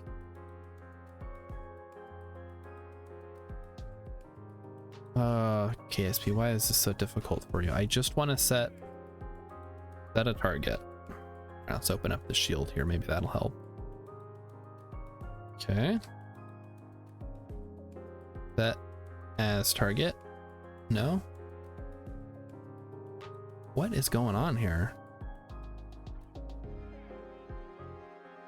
Whatever. All right, we want to point towards this. There we go. Okay, we got it. Heightened reality. It's like a cartoon, I guess. Not just anime. There's, you know, plenty of anime that are not heightened reality. But I think I get what you mean. I hear it applied to so many disparate things that I don't know how useful it is as a descriptor anymore. Okay.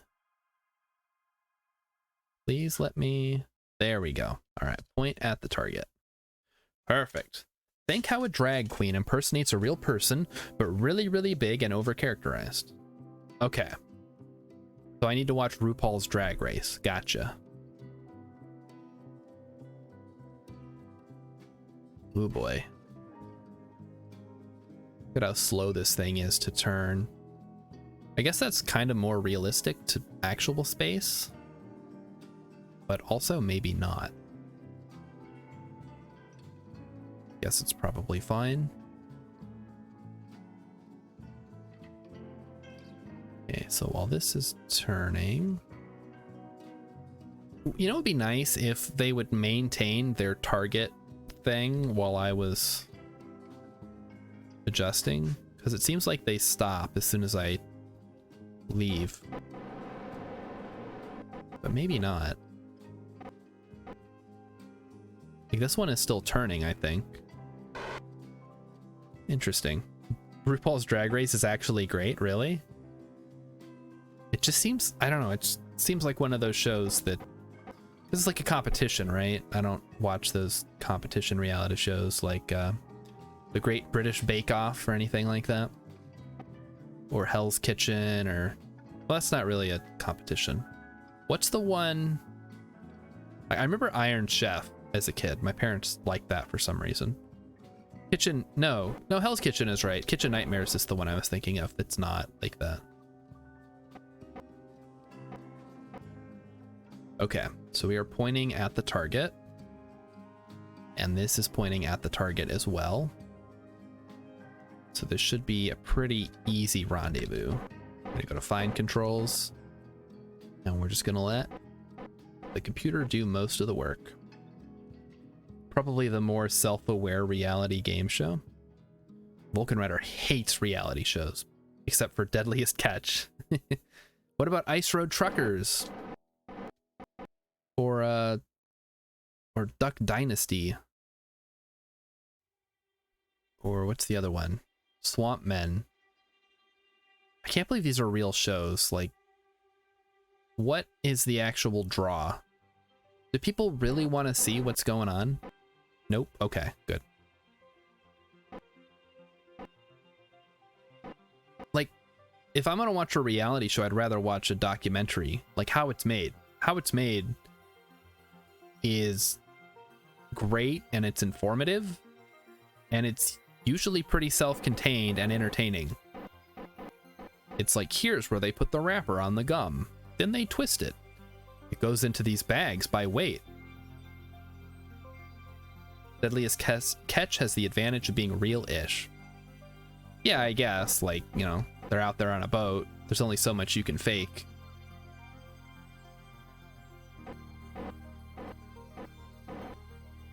But yeah, that makes sense. All right, we're almost there. We're going very slowly, but then once we're done, we can transfer all of our excess fuel into this vehicle. And then once, I don't think we're going to send another one up regardless. So we'll just transfer as much fuel as we can, and then we'll ship it off to Jewel in 2 years when the transfer window comes up. Oop.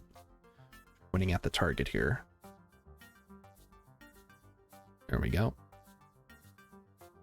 And how much do we need to be careful? Okay. Yeah, this is back enough. It shouldn't be a problem. Vulcan Rider loves How It's Made. Yeah, it's great. Like, you want to let you, it's exactly what it says. It's like How It's Made. How do they make bowling balls? How do they make, I don't know, plastic bottles for various reasons? And then Urban says, as an expert on TV, Reality shows are 20% concept and 80% editing. Yeah, that's what I've heard. Like, they go back and find all the best bits and yada yada. All right, so let's get this loaded up here. All right, so that portion is full. Let's go ahead and get all these open. Just all these little bits. And this one, oh yeah, this should be enough. Hopefully. Fill her up, please. Liquid and oxidizer.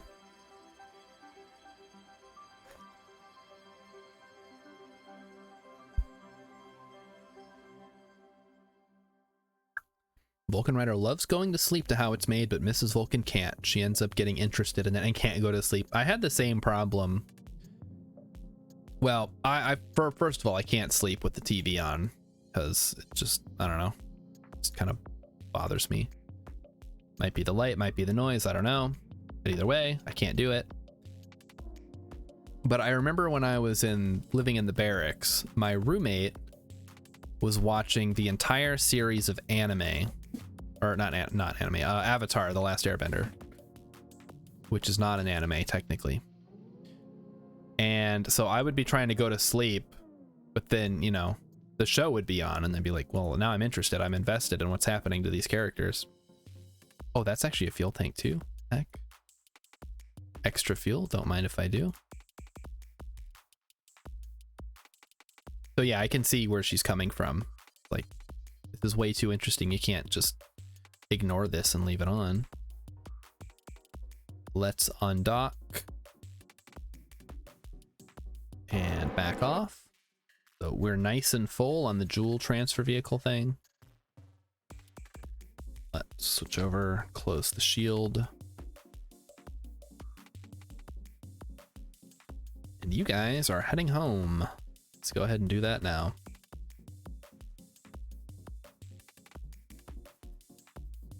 Ooh, Vulcan Rider's been going to sleep to old-timey radio. Like music or like in A Christmas Story. Can listen to some Little Orphan Annie. I feel like the replacement for that is just audiobooks. Like they used to have radio plays and stuff, which I don't think they really do anymore. But nowadays you get the same effect from audiobooks. But then I guess, you know, you have old music, which I think a lot of people kind of learned about older music from the Fallout games. Unless they grew up in that time period, right? You got all that 50s, you got the swing, you got the crooners, you got all that good stuff. Urban Venture loves listening to Lovecraft read as if it was the 30s. Very atmospheric. Or read as if it was the 30s. Yeah, that's kind of fun. I think War of the Worlds kind of freaking people out type stuff. All right, let's orient ourselves. So we came away from this with not a whole lot. I don't feel like we wasted a lot of this extra fuel because we transferred most of it over. And that thing is now full and ready to go to Joule. So, Urban, if you're a lover of Lovecraft, what would you say is your favorite Lovecraft story? So you tell me yours and then I'll tell you mine. And also I'll tell you why you're wrong. In fact, everybody, you can get in on this. Okay, old-time radio serials. Yeah. Yeah, I probably wouldn't like old-time radio serials. You're right. But mostly not because it's not from my old time, because I like plenty of things that aren't from my time. It's just I don't like non-interactive storytelling. It's once you've played like good video games, it's like, why would I want to watch a story that unfolds without my input? That's just my life. Like, I'd much rather be able to make meaningful decisions that impact the way that the story or game is, the story is going in the game. All right, let's go ahead and decouple. And apparently I have to learn more about Quantum Leap. My parents/grandparents didn't make me listen to the Ink Spots growing up. No. My dad liked country music and my mom liked 80s music. I watch movies. Isn't that non-interactive? I watch movies, but I don't really like them. And yes, they aren't interactive, which is the reason I don't like them.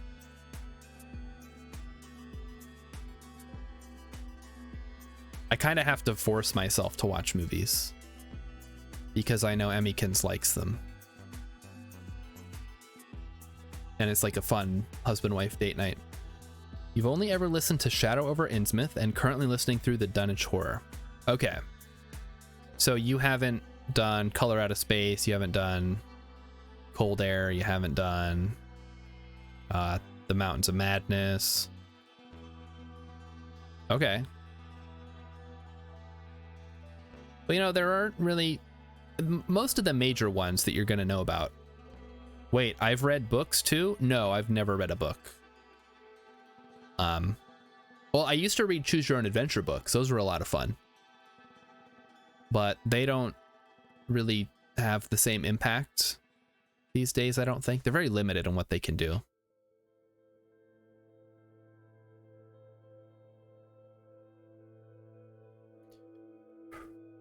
And we're coming into the atmosphere. What's our ETA here? Kids nowadays read books like what? On paper? Like for the toilet?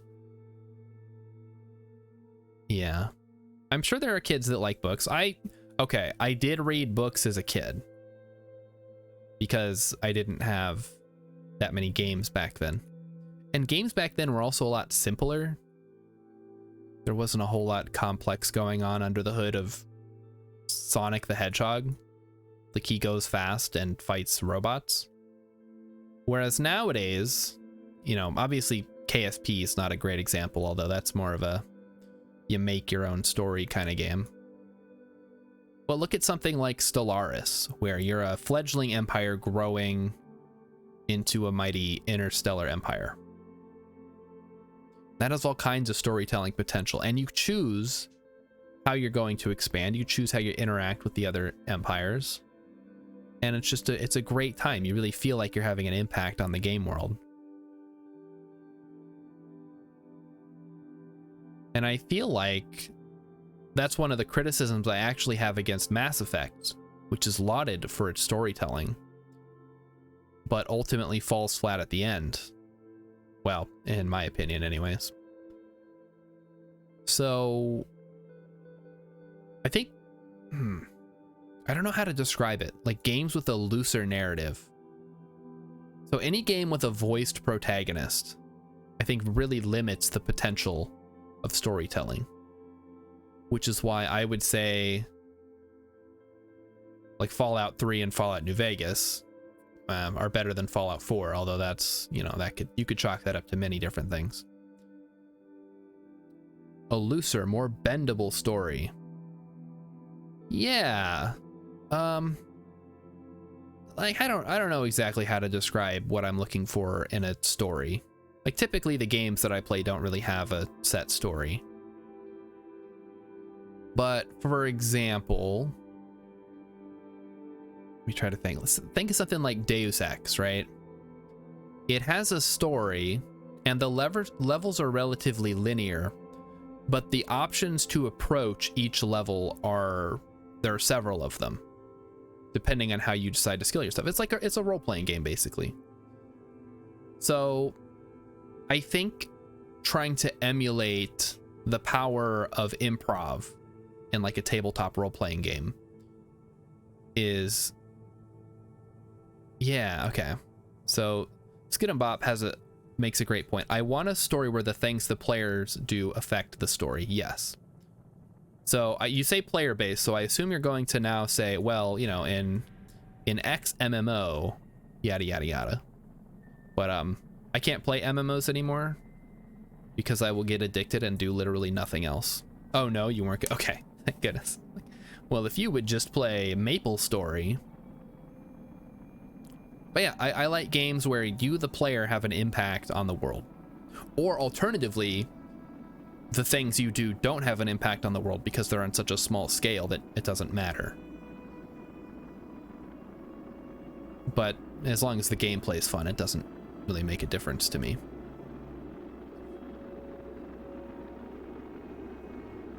Okay. Oh, good. Emmykins was putting the bread in the oven. I'm excited for that bread, guys. That's going to be some good bread. It affects smaller areas around the player. Yeah, exactly. So, what are some more recent examples? I think games like, say, Kenshi, if you guys are familiar with that, are a good example of this, where you're just one dude, but you can also kind of build up your own faction over time. So what you do affects the game world. An older example would be, I want to say Freelancer, but I feel like that was very limited in how you could actually affect the game world. It kind of felt like you were affecting it though, which I guess the feeling of it is enough, like the simulation of it. But for me, it always goes back to those tabletop role-playing game improv sessions. For the most fun you have in a tabletop role-playing game, and when I say that I mean Dungeons and Dragons and others, is when you do something completely unexpected and the DM just rolls with it, and the consequences kind of follow naturally from that decision. It's like, oh, well, we don't want to fight the dragon, we want to try to talk it out with him. Like, okay, well, the dragon's in a good mood today, so let's see what you have to say. And then you go back and forth, like, oh, you know, you have a philosophical discussion with the dragon, and in exchange for these few hours of entertainment that you've given him, he parts with some of his hoard. And then you return to the king and lie that you slew the dragon, and here's some of that treasure to prove it. And he's like, oh, good, I'll send some servants to fetch the rest of it. And then you guys skip town in the meantime before he finds out that you ripped him off. All right, parachutes are deployed. Coming in for a nice landing here. Got our newest scientist, Sharehat. And we'll see how this goes. Best scam ever, yeah. Yeah, we killed the dragon. Look, we got some of his treasure. It's perfect. And you know what? The king finds out. Next thing you know, bounty hunters. They're coming for you. So that's what makes those kind of games the most fun. Like you can't do something like that in a video game. It's all pre-programmed. Anything that you do, for the most part, I guess there are certain situations, you know, procedural generation, right? But for the most part, any action in a game is going to be foreseen by the developers and programmed in. So yeah, you could do that in like a D&D video game, but it's all, you know, premeditated. There's skill checks that have to be set up and all that. Anyway, that's my rant about interactivity in storytelling for the evening. Unless it's yeah, I guess if it's like really AI, but then you're getting into like super advanced AI dungeon level stuff where it kind of rolls with what you've said. Has anybody ever used AI Dungeon, by the way? If you don't know about it, it is it's basically an AI generated story. So you give it a prompt and then it'll generate situations, and then you kind of respond like an old text adventure, or the old they weren't quite point and click at that time.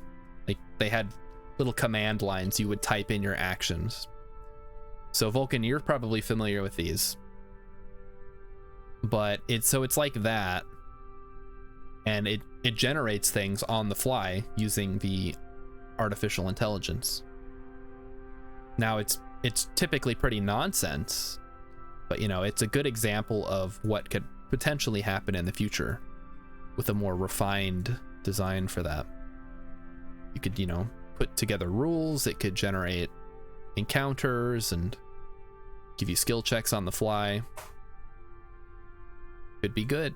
I don't think it'll ever fully replace a good human DM, but I guess you could test it out if you wanted to. Oh boy. I feel like these rescue missions take forever. Like this took almost an hour. This is why I try not to do them very often, but we did need to refuel that. And now I think we can just time warp to our transfer window here. All right, let's physics warp. Just have to be careful not to blow this thing up on impact. There we go. And smoosh. Recover. And loading. Loading. We did launch that Moho mission, right? Like it's still in orbit? Better double check. Alrighty. Let's take a look here. Interplanetary fuel delivery drone. Interplanetary relay, that's the one. Okay. And then Share Hat's wreckage we can just terminate. Okay. Then let's double check this here. All right. So we're going to day 87. So we're just going to manually time warp this. Go a little bit faster, I guess. A little bit faster. So, oh, okay, we're going to start spinning. Yippee. Yeah, we're going to be heading to Moho here. I'm not sure what the actual phase angle. It seems like it's going to be almost like directly across from us. 180 degrees. 82, 83, 84, 85, 86, and 87. All right. Let's take this thing to Moho. What is it they say, Urban? Light this candle? I mean, we already launched it, so more like relighting it. Urban says, I still think that AI Dungeon is just tapping into David Lynch's subconscious somehow. They both create the same kind of stories. Yeah, they're kind of like surreal. Very strange. I would certainly be willing to give it a try on stream if there's any interest in that. Okay, so we need to set up the maneuver. And this is going to be 2,000 and negative. Oops. I didn't mute myself, did I? 1120. Better double check. I did not mute myself because I added a control to that command. Good. All right, say negative 1120. Yep, that's correct. Oh boy, that sends us out awfully far. Let's move that around a bit. It's gonna take me to Moho, right? Yeah, there we go. That's what I was looking for. And we are almost there. Oh yeah, look at that. Almost got the rendezvous. Okay, so just a little bit far. Oh, too far. Oh man, look at that. We're like, wait, we know we got it. It's right there, right? No. Okay. What is the problem? Jeez, this is gonna be close, isn't it? Okay. Let's take a look here. 12,000. There it is. Okay. Perfect. So this should do what we want it to do. It's gonna be a little tricky, but this is basically what we wanted. We'll have to probably do some mid-course correction, but as long as we have that intersect, pretty much anything else is fine. Garshard, you realize your kids will probably poo-poo playing games on a screen and demand VR AR gear. Man, I wish I had VR gear.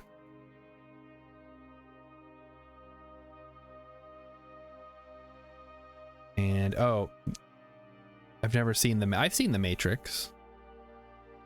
But you know what I really liked? The Matrix game, Enter the Matrix. All right. So we've got everything set up. I also really like the Animatrix. Which, if you've not seen the Animatrix, it's a collection of short films, short animated shorts that are set in the world of the Matrix, and just kind of a variety show kind of thing, which is not what a variety show is, but it's a, I don't know, it's an anthology. There we go, that's the word. It's an anthology of clips, or not clips, anthology of short animated films that's really good. Have I tried VR? I have not tried VR, unless you count the Virtual Boy, but I don't think that counts as VR, at least not in the most literal sense. All right, Moho, let's go to Moho. Short stories, Oculus Go Burr. Get one of those face palm things. Like that. And ready, set, go. All right, let's do this. Oh, crap. I'm not even pointing in the right direction. I'm so stupid. Why? All right, well, that's okay. We got plenty of Delta V to work with, so we should be fine. Oculus. No, I'm not going to get an Oculus. It's all Facebook integrated. I don't have a Facebook account. You'd be interested to know what I make of Vive or Oculus? I mean, I would probably really love it. Except for the fact that I have to move around.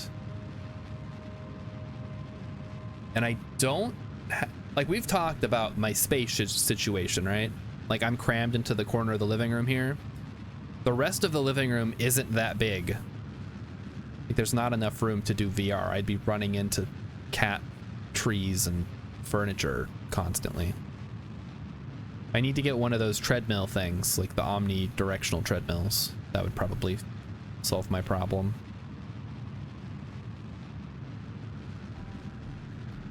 All right, so the question is, am I going to be able to get the intersect here? They suck. And you think VR sucks? Or those particular pieces of VR suck? I think the holodeck is what we should really be shooting for.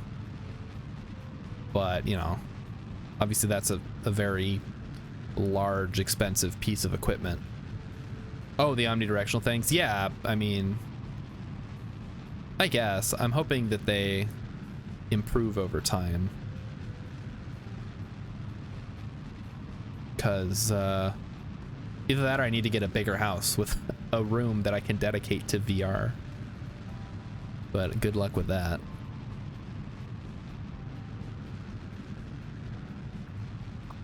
All right, let's get this set up here. We should have it. Okay, we do not have it. Do we have it now? No. We don't? Game? Why you do this? Okay, well, you're not making it better. So maybe we can tweak it. All right, let's do a mid-course correction out here. And we will figure it out. Take me to the sun, please. Okay, don't take me to the sun. That's just making things worse. That is target. Get the target closest approach. There we go. Would anyone here do the virtual workplace like Facepalm is envisioning? Do I get to stay at home? Because that's really all I care about. Well, okay. I guess the thing I like about staying at home is that I'm by my computer, so if I'm not working like at that very moment, I can just play games. The closest approach is 27. Try to get that closer. Yep. Okay, that's farther. Okay, so that's our closest approach. That's closer now. Ah, there, now we're getting somewhere. Ah, we've got it, chat. Let's go. All right, so we're gonna bring it in nice and tight. Too tight. But this is correct because we want to, no. We want to be going prograde, not retrograde. Okay. Moho also has a pretty loose concept of gravity. So I'm not expecting too much help getting that capture. Because yeah, look at how flat that is. Okay. Can set that. It's our next thing. And I think we can mostly just time warp through this. If we keep an eye on the eye on the sky. So let's go ahead and warp. Zoom.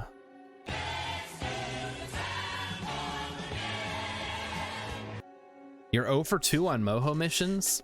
You just gotta pack more Delta V, I guess. That's what it sounds like. Like, just because it's right there by the sun, right? Like, I don't know. It's hard to get down there, which is weird, right? Because you would think the sun would just grab you, but you're already moving. So you're going to keep moving until you slow down. The only way to slow down is to manually slow down. All right, so we have our maneuver here. Let's go ahead and set that. We'll say 2 minutes. We're about to that. So that's only 57 days. And yeah, our next transfer window isn't until year 19. So we'll just keep rolling here. It's all about speed. I don't think you have any idea how fast I am. That's what I want to say. And where's Moho? There's Moho. All right. 1 second burn time, huh? All right, we'll see about that. Vulcan Rider was watching 104th Bullets Kerbal stream, and someone in chat said they killed Jeb by flying him into the sun. That's harder than any other way to kill Jeb. Like, that has to be deliberate. It's not like in Outer Wilds where the ship just is naturally going to fly you into the sun because that's what it wants to do. That's its natural habitat, I guess. Flying into the sun in this game is much, well, I guess if you did an inadvertent slingshot maneuver and then didn't have any Delta V to fix it, it's possible. But man, that's some really bad planning. All right, so this is gonna get us where we need to go. Stop it. All right, perfect. We're at 100,000 meters. And this time, to avoid any unfortunate situations that seem to keep happening to me, we're gonna set a maneuver for right here. And you know what? We're gonna warp to that instead of trying to warp to when we do our Moho encounter, because we've had so much luck with doing that. All right, and then the other one, we need to switch over here. Urban used to bury lost Kerbals by yeeting them into the sun if they died on orbit. How? What are you guys doing? It's crazy. We need to set a maneuver here. We're gonna say like 10 minutes for that one. All right, switch to. All right, so this one's actually gonna happen first. Good to know. Next level nonsense. Yeah. Da-da-da. Like what they, yeah, exactly. Like they make it look like it just happens, but it's a very deliberate decision. Okay, 24 years on that one, 13 years on that one. 24 years. 24 years. Science data from surface of all. Or Eve. Okay. All right, well, before we do anything else, let's go ahead and send some science to get the money.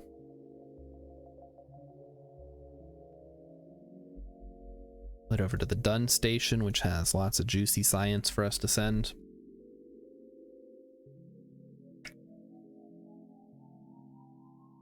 Give me the juice.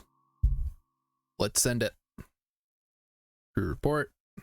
Or, transmit science, I think. Yeah, there we go. How much we got? Full load.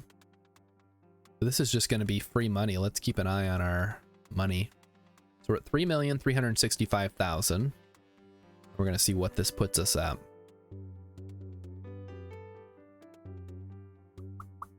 While we wait, I guess I can speed up time here. And there we go. So that just gave us about 100 grand. Nice. Oh, no, it gave us 51 grand.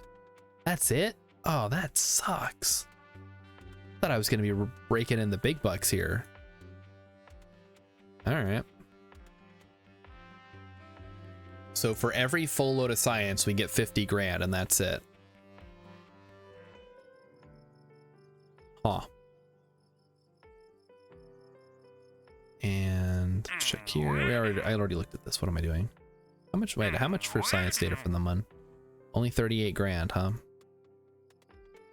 Yeah, this isn't going to be quite as good as I was expecting. And I guess we have Eve Station 2, which should have some science.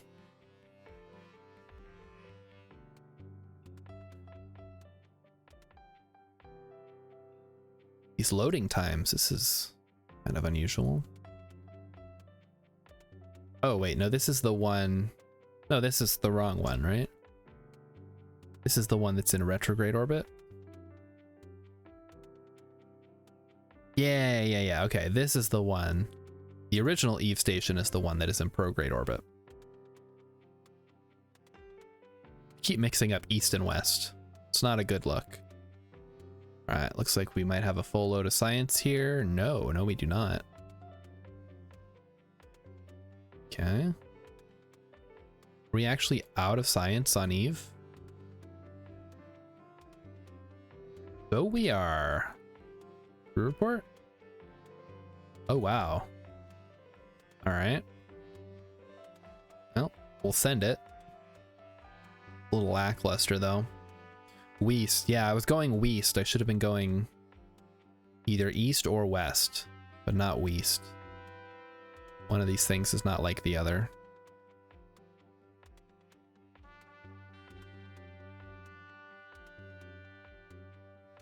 All right, there we go. Been sent. That gave us 10 grand. Not a lot, but more than zero. As always, we now have a pretty... I don't want to say it's unlimited because we will eventually run out of funds. But there's not a whole lot left to expand. So I think we're already maxed out on R&D. We're not maxed out on the VAB, but I don't know that I need to. All it does is add the custom action groups and unlimited max parts. I don't think I would ever build anything over 255. Yeah, okay. So nothing else to look at there.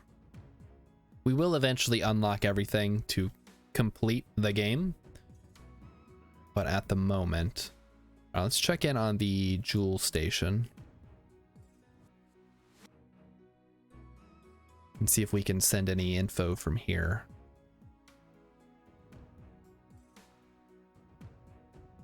Has anybody seen The Midnight Sky or Sunshine? I've not seen Sunshine, but I am familiar with the plot.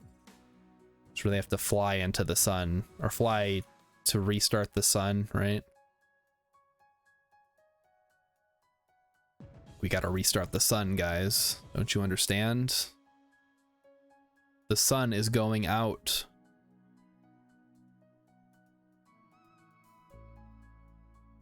All right. Oh, we're not getting enough power here, I see.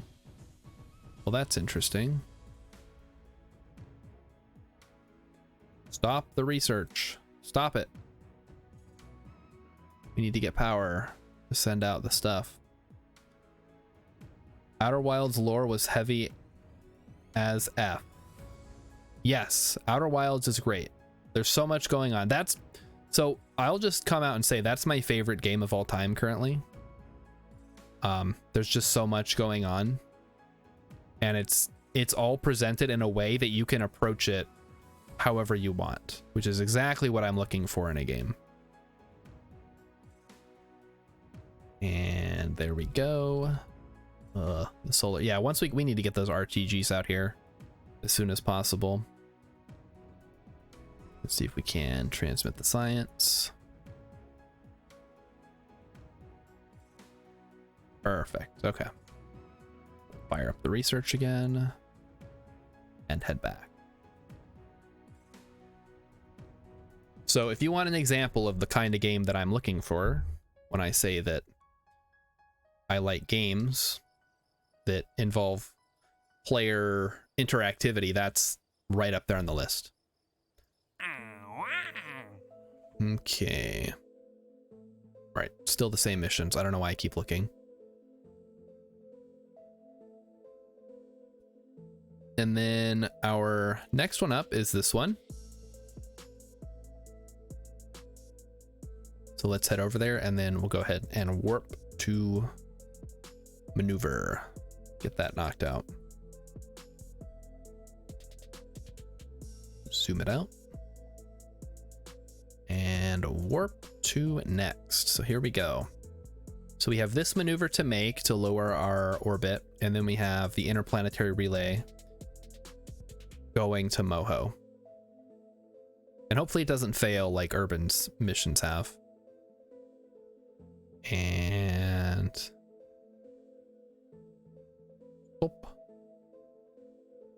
right, we're gonna go ahead and do this. We're gonna delete this, and now we're gonna sit here, and I will time warp this time just to save you guys the trouble. We saw how long it took last time, right? So Urban, what are some other science fiction movies that you can recommend for people who maybe enjoyed? Let's see. So I know everybody seems to like The Martian and Interstellar, and then some people even like Gravity. And then there's the one with Brad Pitt, where he goes to the moon and like there's moon raiders and they all shoot machine guns on the moon. Ad Astra, I think. Gravity. Okay, Gravity is good. What about the one where Chris Pratt is on a ship and he's like wandering around by himself, except he wakes up the girl from the Hunger Games? Passengers, yeah, that's what it is. With Chris Pratt, he's so cool. Everybody's favorite actor. I'm actually surprised they haven't announced that he's in anything upcoming, which is kind of disappointing. 4 out of 10. 4 out of 10 for Passengers. Okay, that's fair. Vulcan did not enjoy Interstellar or Gravity. And then Moon. What about Man on the Moon? Is that good? What about... Wait, what's the is it Apollo 18 or Apollo 19, the one with the moon monsters? It's directed by David Bowie's son. Oh, okay. Well, that could be a good time then.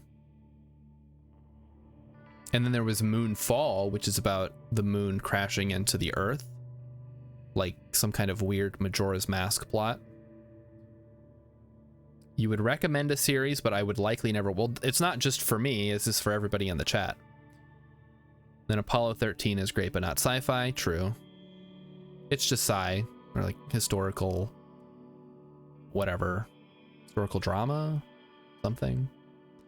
You've already recommended Star Trek a lot, which, considering how much I would have to watch to get caught up, I don't think is ever going to happen. But maybe, I guess I do.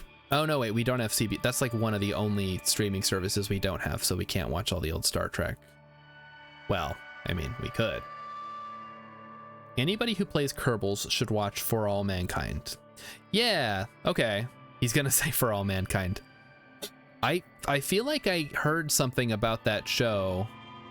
Oh, they had a didn't they have a sea dragon in that? Because I was on the KSP subreddit earlier, and somebody had done a recreation of the sea dragon to Steal Your Thunder, Urban. And then somebody mentioned, wow, that's so cool that they put this in For All Mankind. I was like, wait, they did? I feel like I've heard of that show. They did. Oh, there you go. So Urban, you're the sea dragon was well timed, I guess. All right, we're still lowering our apoapsis. It's the end of season 1. Okay. So is this a science fiction show, or is it like a historical show? Because they never made the sea dragon. Is it like an alternate history type thing? Sell me on the concept of the show, I guess is what I'm asking. Like, why would I, someone who does not watch TV or movies, want to watch this? Speculative fiction, okay. But it's like retroactive because it takes place in like the 60s or something. It's if the space race never ended and Russia made it to the moon first. Oh, okay. So yeah, like alternate history type stuff. That could be fun. All right, but there was another movie that I was thinking of that didn't have Chris Pratt in it. What was it? No, it was a show. The Expanse. Oh wait, we do have CBS? Paramount Plus.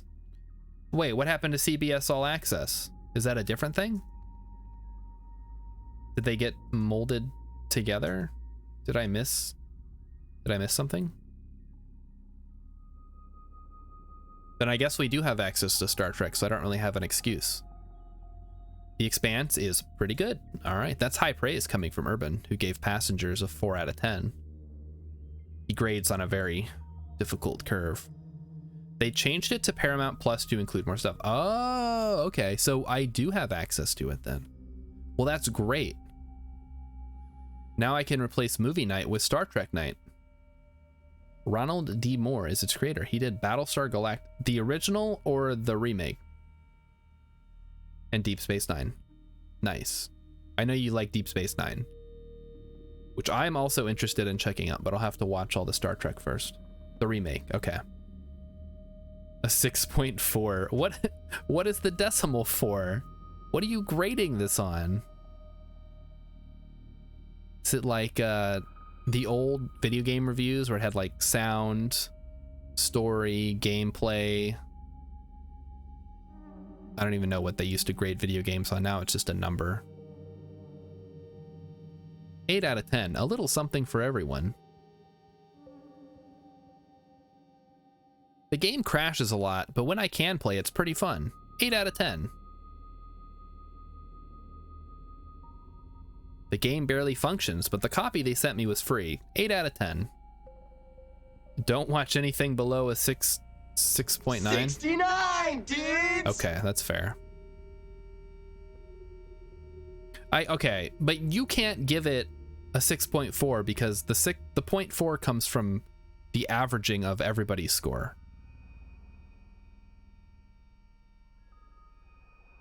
And I feel like at that point you might as well grade it on a 100-point scale,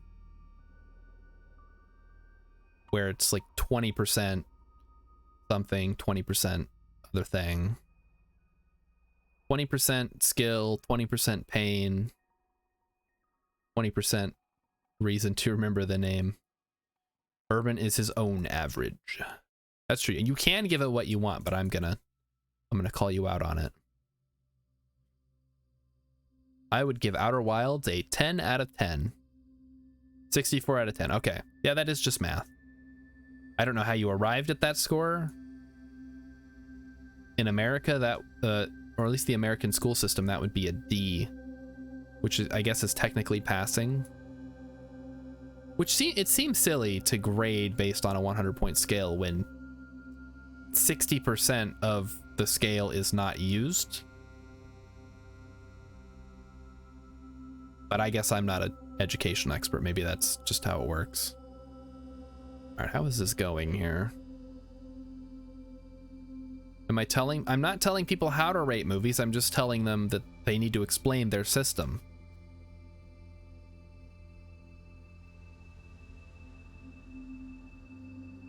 There's a reason that most things stopped using the 5-star system for rating things. Well, I guess Amazon still uses it. Never mind. YouTube stopped using it. Now it's just thumbs up and thumbs down, and they got rid of the thumbs down counter, so at this point I don't even know what they're going for. Yeah, I'm not going to explain how you should do it. I'm just going to say that the way that you're doing it now is wrong, so fix it. That ain't the one you want, Private. Okay. I see we're still lowering our apoapsis here.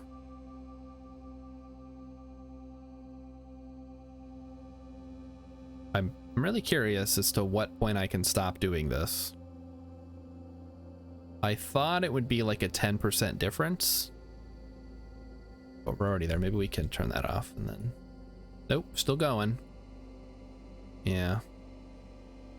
Who? AstroTurfing ratings? What? I mean, I know that Amazon does that. I guess it's not really a thing. So once you win an award for filmmaking, you don't need to explain your reviews. It's law. That's fair. Google is too. It's all a conspiracy, guys.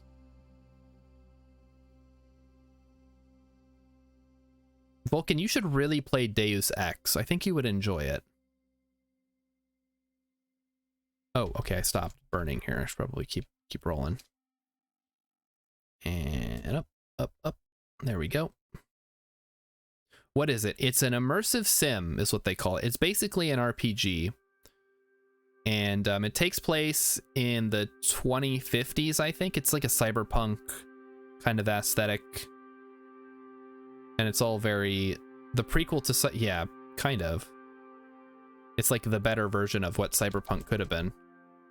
Okay, do I need to now adjust my inclination? Alright, probably. Let's take a look here. Have a sentinel, reach the orbit, minimal deviation. Alright, so we're gonna need to... Oh, let's turn that off. Holy cow. Left that on for some reason. Add a maneuver. Gonna happen in 29 days. Set an alarm. Like 10 minutes. And then switch to this one. Deus Ex is an American Blade Runner. It's not really Japanese. I think you go to Hong Kong or some part of China at some point, but you also go to France, you go to different places in the US. It's really fun if you haven't played it. It's an older game, so, you know, if you're a graphics queen, then you might not appreciate it as much. But it still holds up for like the storytelling and the different ways that you can approach each area. Did I ever play is that like a sarcastic question? Like I've been sitting here talking about tabletop RPGs and playing D&D? Yeah, so that Deus Ex is from 2001, I think. So it's basically, it was developed in the 90s at least. And it was developed by Warren Spector, who you may know as someone. You may have played some of his other games. But yes, I do play tabletop RPGs. Well, I don't know, I guess I run them more often than not. I'm more of a perennial GM. All right, so let's see where our sphere of influence change is going to happen here.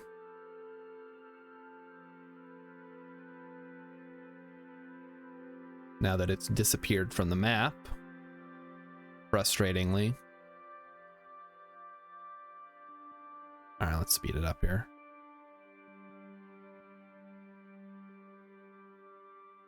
Okay, unset the target.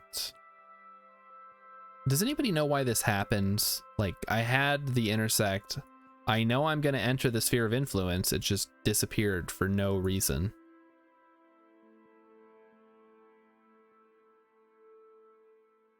It's like I'm going to cross this line. There we go. Okay.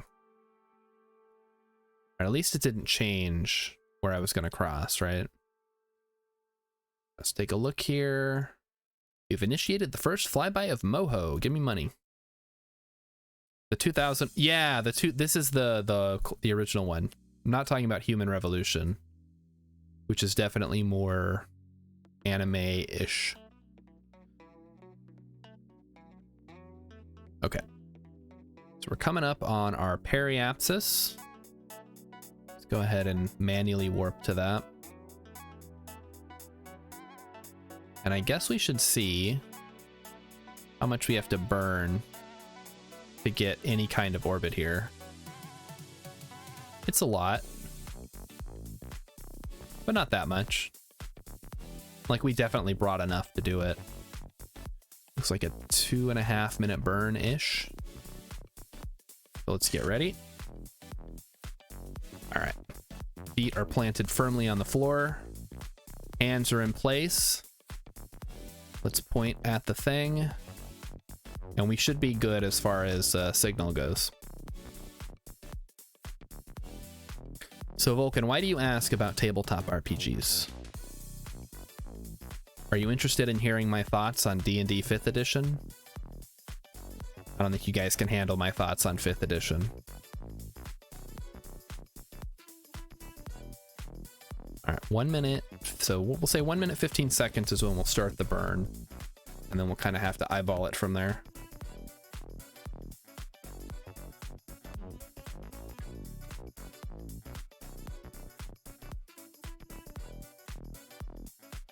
All right, 2 minutes. We're getting there. Just waiting.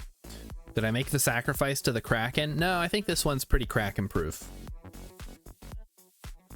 I don't think a sacrifice is necessary in this situation. All right, we are ready to do the thing. I feel like time slows down. Maybe this is just how time goes. 1 Mississippi, 2. Like, seconds seem so much longer when you're waiting for them to tick down versus, you know, trying to enjoy your life. Vulcan Rider played D&D 5th edition. Wait, whoa, you think 5th edition is too complex? Oh no. 5th edition is like, hey, you know all the things that make D&D fun because it has like a lot of stuff going on? Let's get rid of all that. But yeah, if OD&D you think is less complex than 5th edition, you might be pleasantly surprised. Or not, I don't know. Yeah, this is my Kerbal Space program. We don't need to make any Kraken sacrifices. I feel like sacrificing Jeb at the beginning was enough, really. I'm not gonna rant about D&D Junior. All I'm saying is they had the perfect setting, or the perfect system with 3rd edition, and they threw it all out because they wanted to make more money. All right, there we go. Main engines are lit. So I guess, let's see, where's our debris gonna go, I wonder? Just fling it out into space. So be it. Let it go where it wants. All right. Look at that. Beautiful shot of Moho there. Looking great. Yeah, I figure I'm good for at least 100 years after sacrificing Jeb. Now, we did have some physics issues. We had the shearing off of the docking port, which was really strange. And I think we've had a couple of bugs where we had to restart the game to get things to line up properly. But other than that, it's been pretty smooth. All right, Urban, it looks like I brought enough Delta V for this, so I don't know what you're doing, but whatever it is, you need more Delta V. Oh no, the interplanetary police are gonna come get me because I am dumping debris into deep space. Watch out, guys. You had ions? Yeah, that's probably not gonna work. Yeah. I feel like ions are only good for deep space satellites. Like, realistically. They're not good for maneuvers at all. As we've learned from how much time I've had to spend, you know, fast forwarding through the maneuver burns for this eye in the sky. All right, we have entered orbit around Moho. Beautiful. 33 grand in our pocket. Let's turn that off. A retrograde, and we'll just handle the rest manually from here. So yeah, don't use ions around Moho. I don't know. I'm curious what I'm gonna send to Elu, because Elu's kind of a chonker for Delta V, right? Like, first you got to get way up there, but then I guess once you're up there, you don't have to go very fast to slow down, because you'll be going really slow. But I guess I don't know for sure. I'm just comparing it to going to Minmus. I suppose the inclination is probably the hardest part. All right, so let's cross Moho off the list here. And we'll need to send a Kerbal the lander at some point. But I think that can probably wait until our Joule mission comes back. All right, let's see here. Go ahead and lower our apoapsis a bit. I think I got a little too excited about it.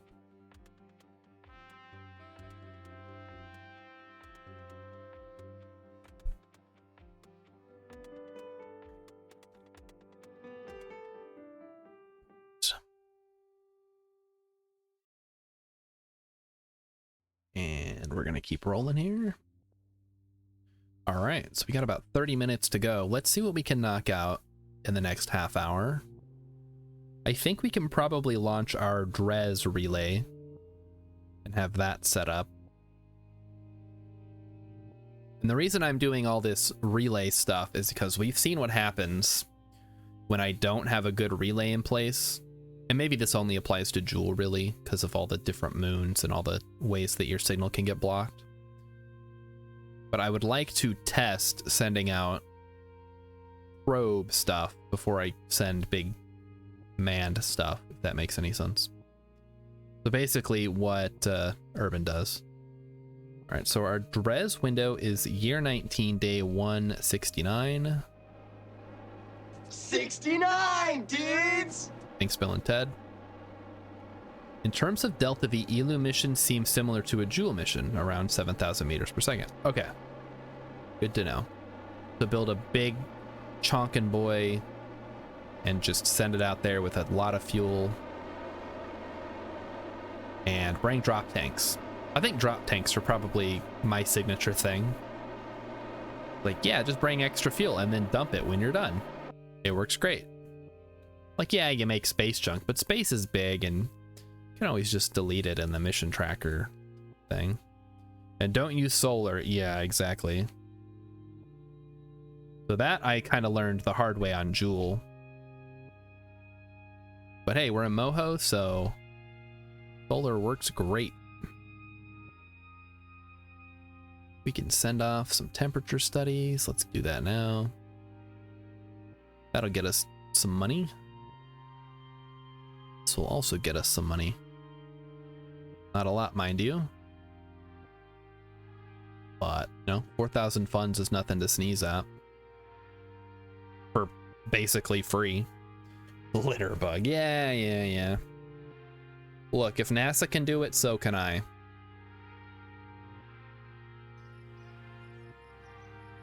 Also, I know you guys can't smell this because they haven't invented like streaming smells yet, which is actually probably for the best. But the fresh bread that is currently baking is smelling really good, and I'm really hyped to have some. NASA. Oh wait, NASA's not allowed to do it anymore. Lame. Okay. So I think, yeah, our next mission here is going to be okay, first we'll get rid of this. Well, actually, let's see where it's gonna go. All right, it's just gonna be in a stupid orbit. Let's just send out a missile and blow it up. Kaboom. This one is here. We'll call this the Moho relay. Probably could have changed that before. So what are the rules for NASA then? They have everything has to come back. Seems like an unnecessary handicap. Space is huge. What are they afraid of? Oop, I'm in caps lock here.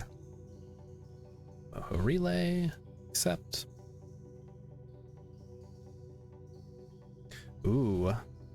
Yeah, Urban, how did you know the Vulcan Rider wasn't going to mention Babylon 5? Or maybe Battlestar Galactica, or Deep Space Nine?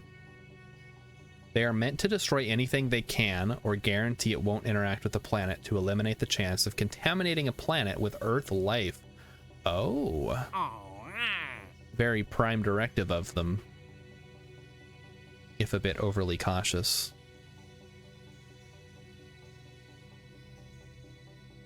We're gonna head over to the eye in the sky.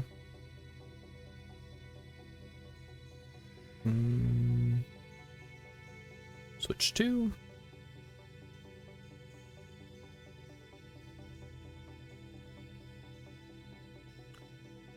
And if the game can load, thank you, game. We will now make our way to our maneuver.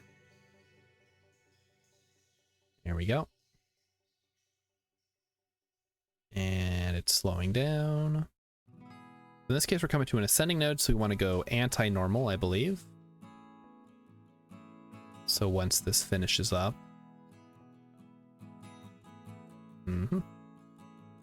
3, 2, 1, and done.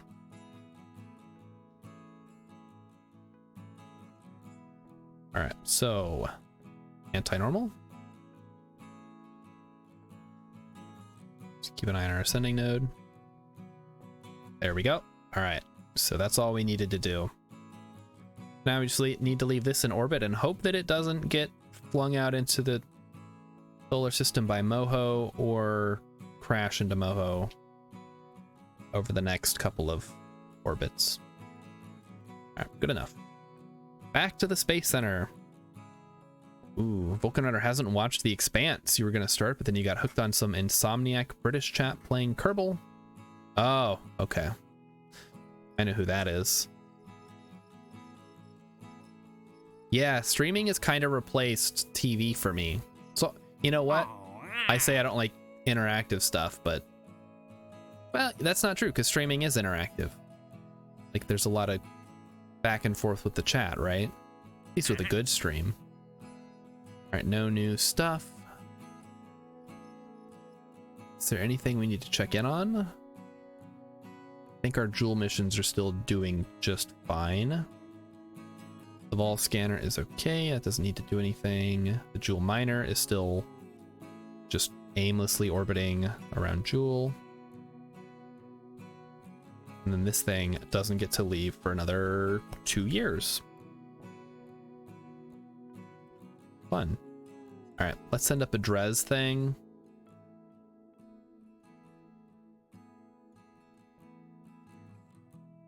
And then we will fast forward. And it's not like Urban streams all day, so you can always just put on the Expanse afterward, right? Okay.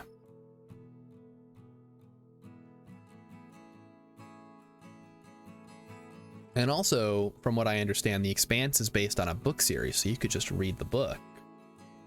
And then it's like the same experience, except unlike, say, something like Game of Thrones, where the book will never be finished. The books are already done.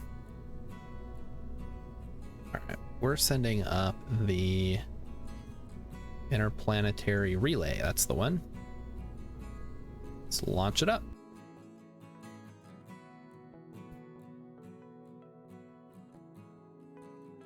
Da, da, da, da.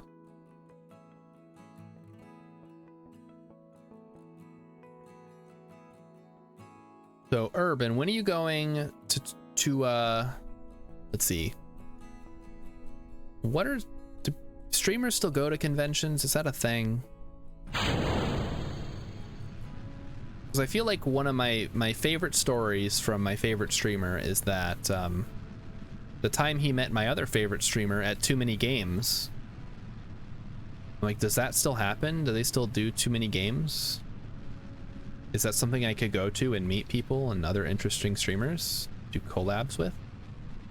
And then me and Urban could meet up and we could go get some of that banana pizza from the stream a couple of nights ago. I don't read books. I have read books in the past. I just don't read them anymore because I do enough reading in games. Like, you don't have to read a book to okay, I think that might be incorrect. Let's not do that. We don't want a repeat of our last one where we didn't quite get our apoapsis up above 70 early on. Okay. Alright, let's just hold it nice and steady. Nice and easy. Not go too crazy. Alright, there we go. But yeah, it's true. I haven't read a book in a couple of years. I think the last book I read was The Fall of Hyperion, which is book 2 in a technically 4-book series about the future of humanity. So science fiction stuff, of course. And then the other book that I remember reading before that was Otherland, which is a cyberpunk series. So it's all sci-fi for me. I think we can pop this down now. And let's get ready for separation here. It's coming up.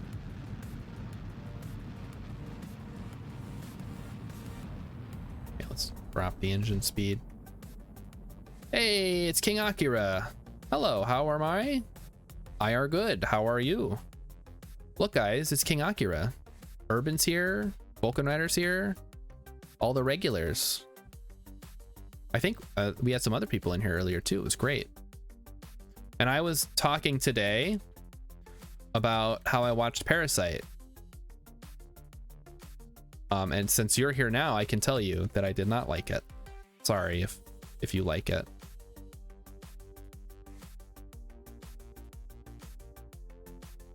But I just feel like I have to share. Okay. What do we want to do? We want to burn now? Is it more efficient to hold off? I think it's more efficient to hold off. What's Parasite? Why, it's a Korean movie that won Best Picture a couple of years ago. I think it came out in 2019 or 2018. When did Joker come out? That's how I greet people. Only tonight. After tonight, I won't bring it up again. I'll have to find something new to talk about tomorrow and the rest of the week. All right, I'm gonna overshoot my thing here. I better stop. And switch. There we go. We'll just let it ride itself now. Let's get rid of the fairings, of course. Probably could have done that earlier.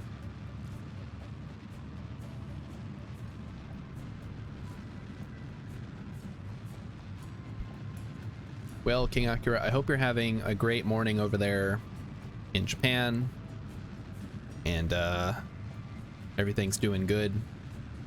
Over here, it's almost bedtime for me. It's weird how time zones work. But I guess that's kind of how it has to be. You can't have one time for everybody, or it's going to be very confusing. Oh my goodness, Awkward Jen is here. Rating, who I actually haven't popped in a while. How's your streaming going? Have you become affiliated yet? Ooh, I think we're gonna overshoot here. I think, did you have to take time off at some point? I don't remember. But yes. Everybody, if you would like, go check out Awkward Jen. See if that style of content is for you. And give her a follow if you've got the chance. And yes, welcome Raiders, welcome Awkward Jen, welcome Brainless Society. Very apt name.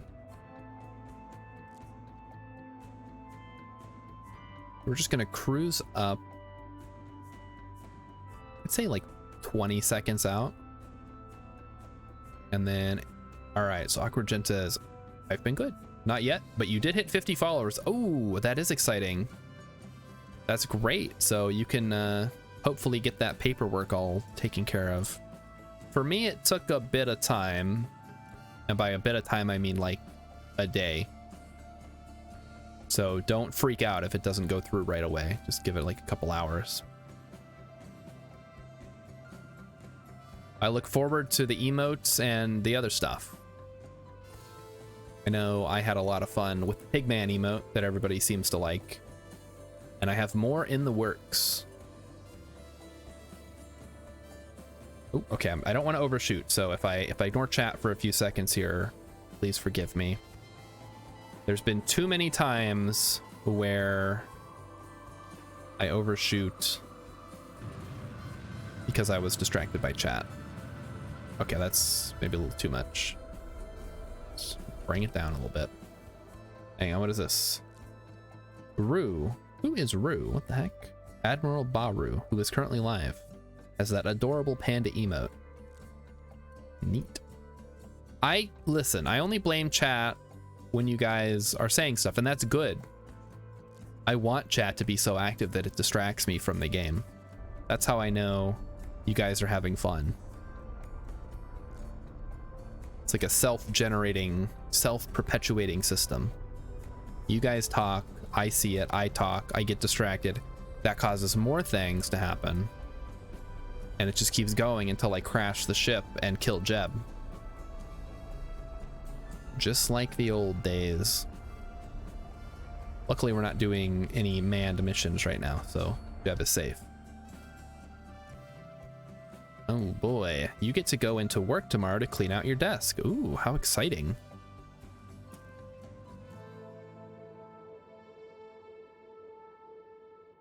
I look forward to the day that I get to clean out my desk. Probably because I won't actually clean anything. I'll just take the few things that I've taken into the office over the years and bring them home. Okay. I guess this just needs to sit here for like a year. Yeah. Gonna say, like, it sounds like something you'd say if you got fired, but since you have been working from home, I assume you're just gonna go free up that space for somebody else.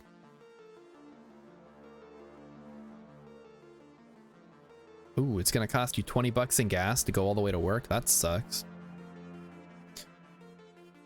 See, it's times like this that I feel lucky I don't have a car and I live close enough to work that I can walk. Rainbow Yeti, oh my gosh, you're here. We've been waiting for you. All right, guys, we can start the stream now. Are you guys ready? All right, we should set up the alert. Create an alarm for a transfer window. Kerbal to Drez. Year 19, day 103. Yeah, that's probably good enough for me. No, it's not. That's not good enough for me. How is that even a thing? Whatever. We've been waiting for you, Rainbow Yeti. We couldn't start the stream without you. That's why we're here at the KSC instead of doing something.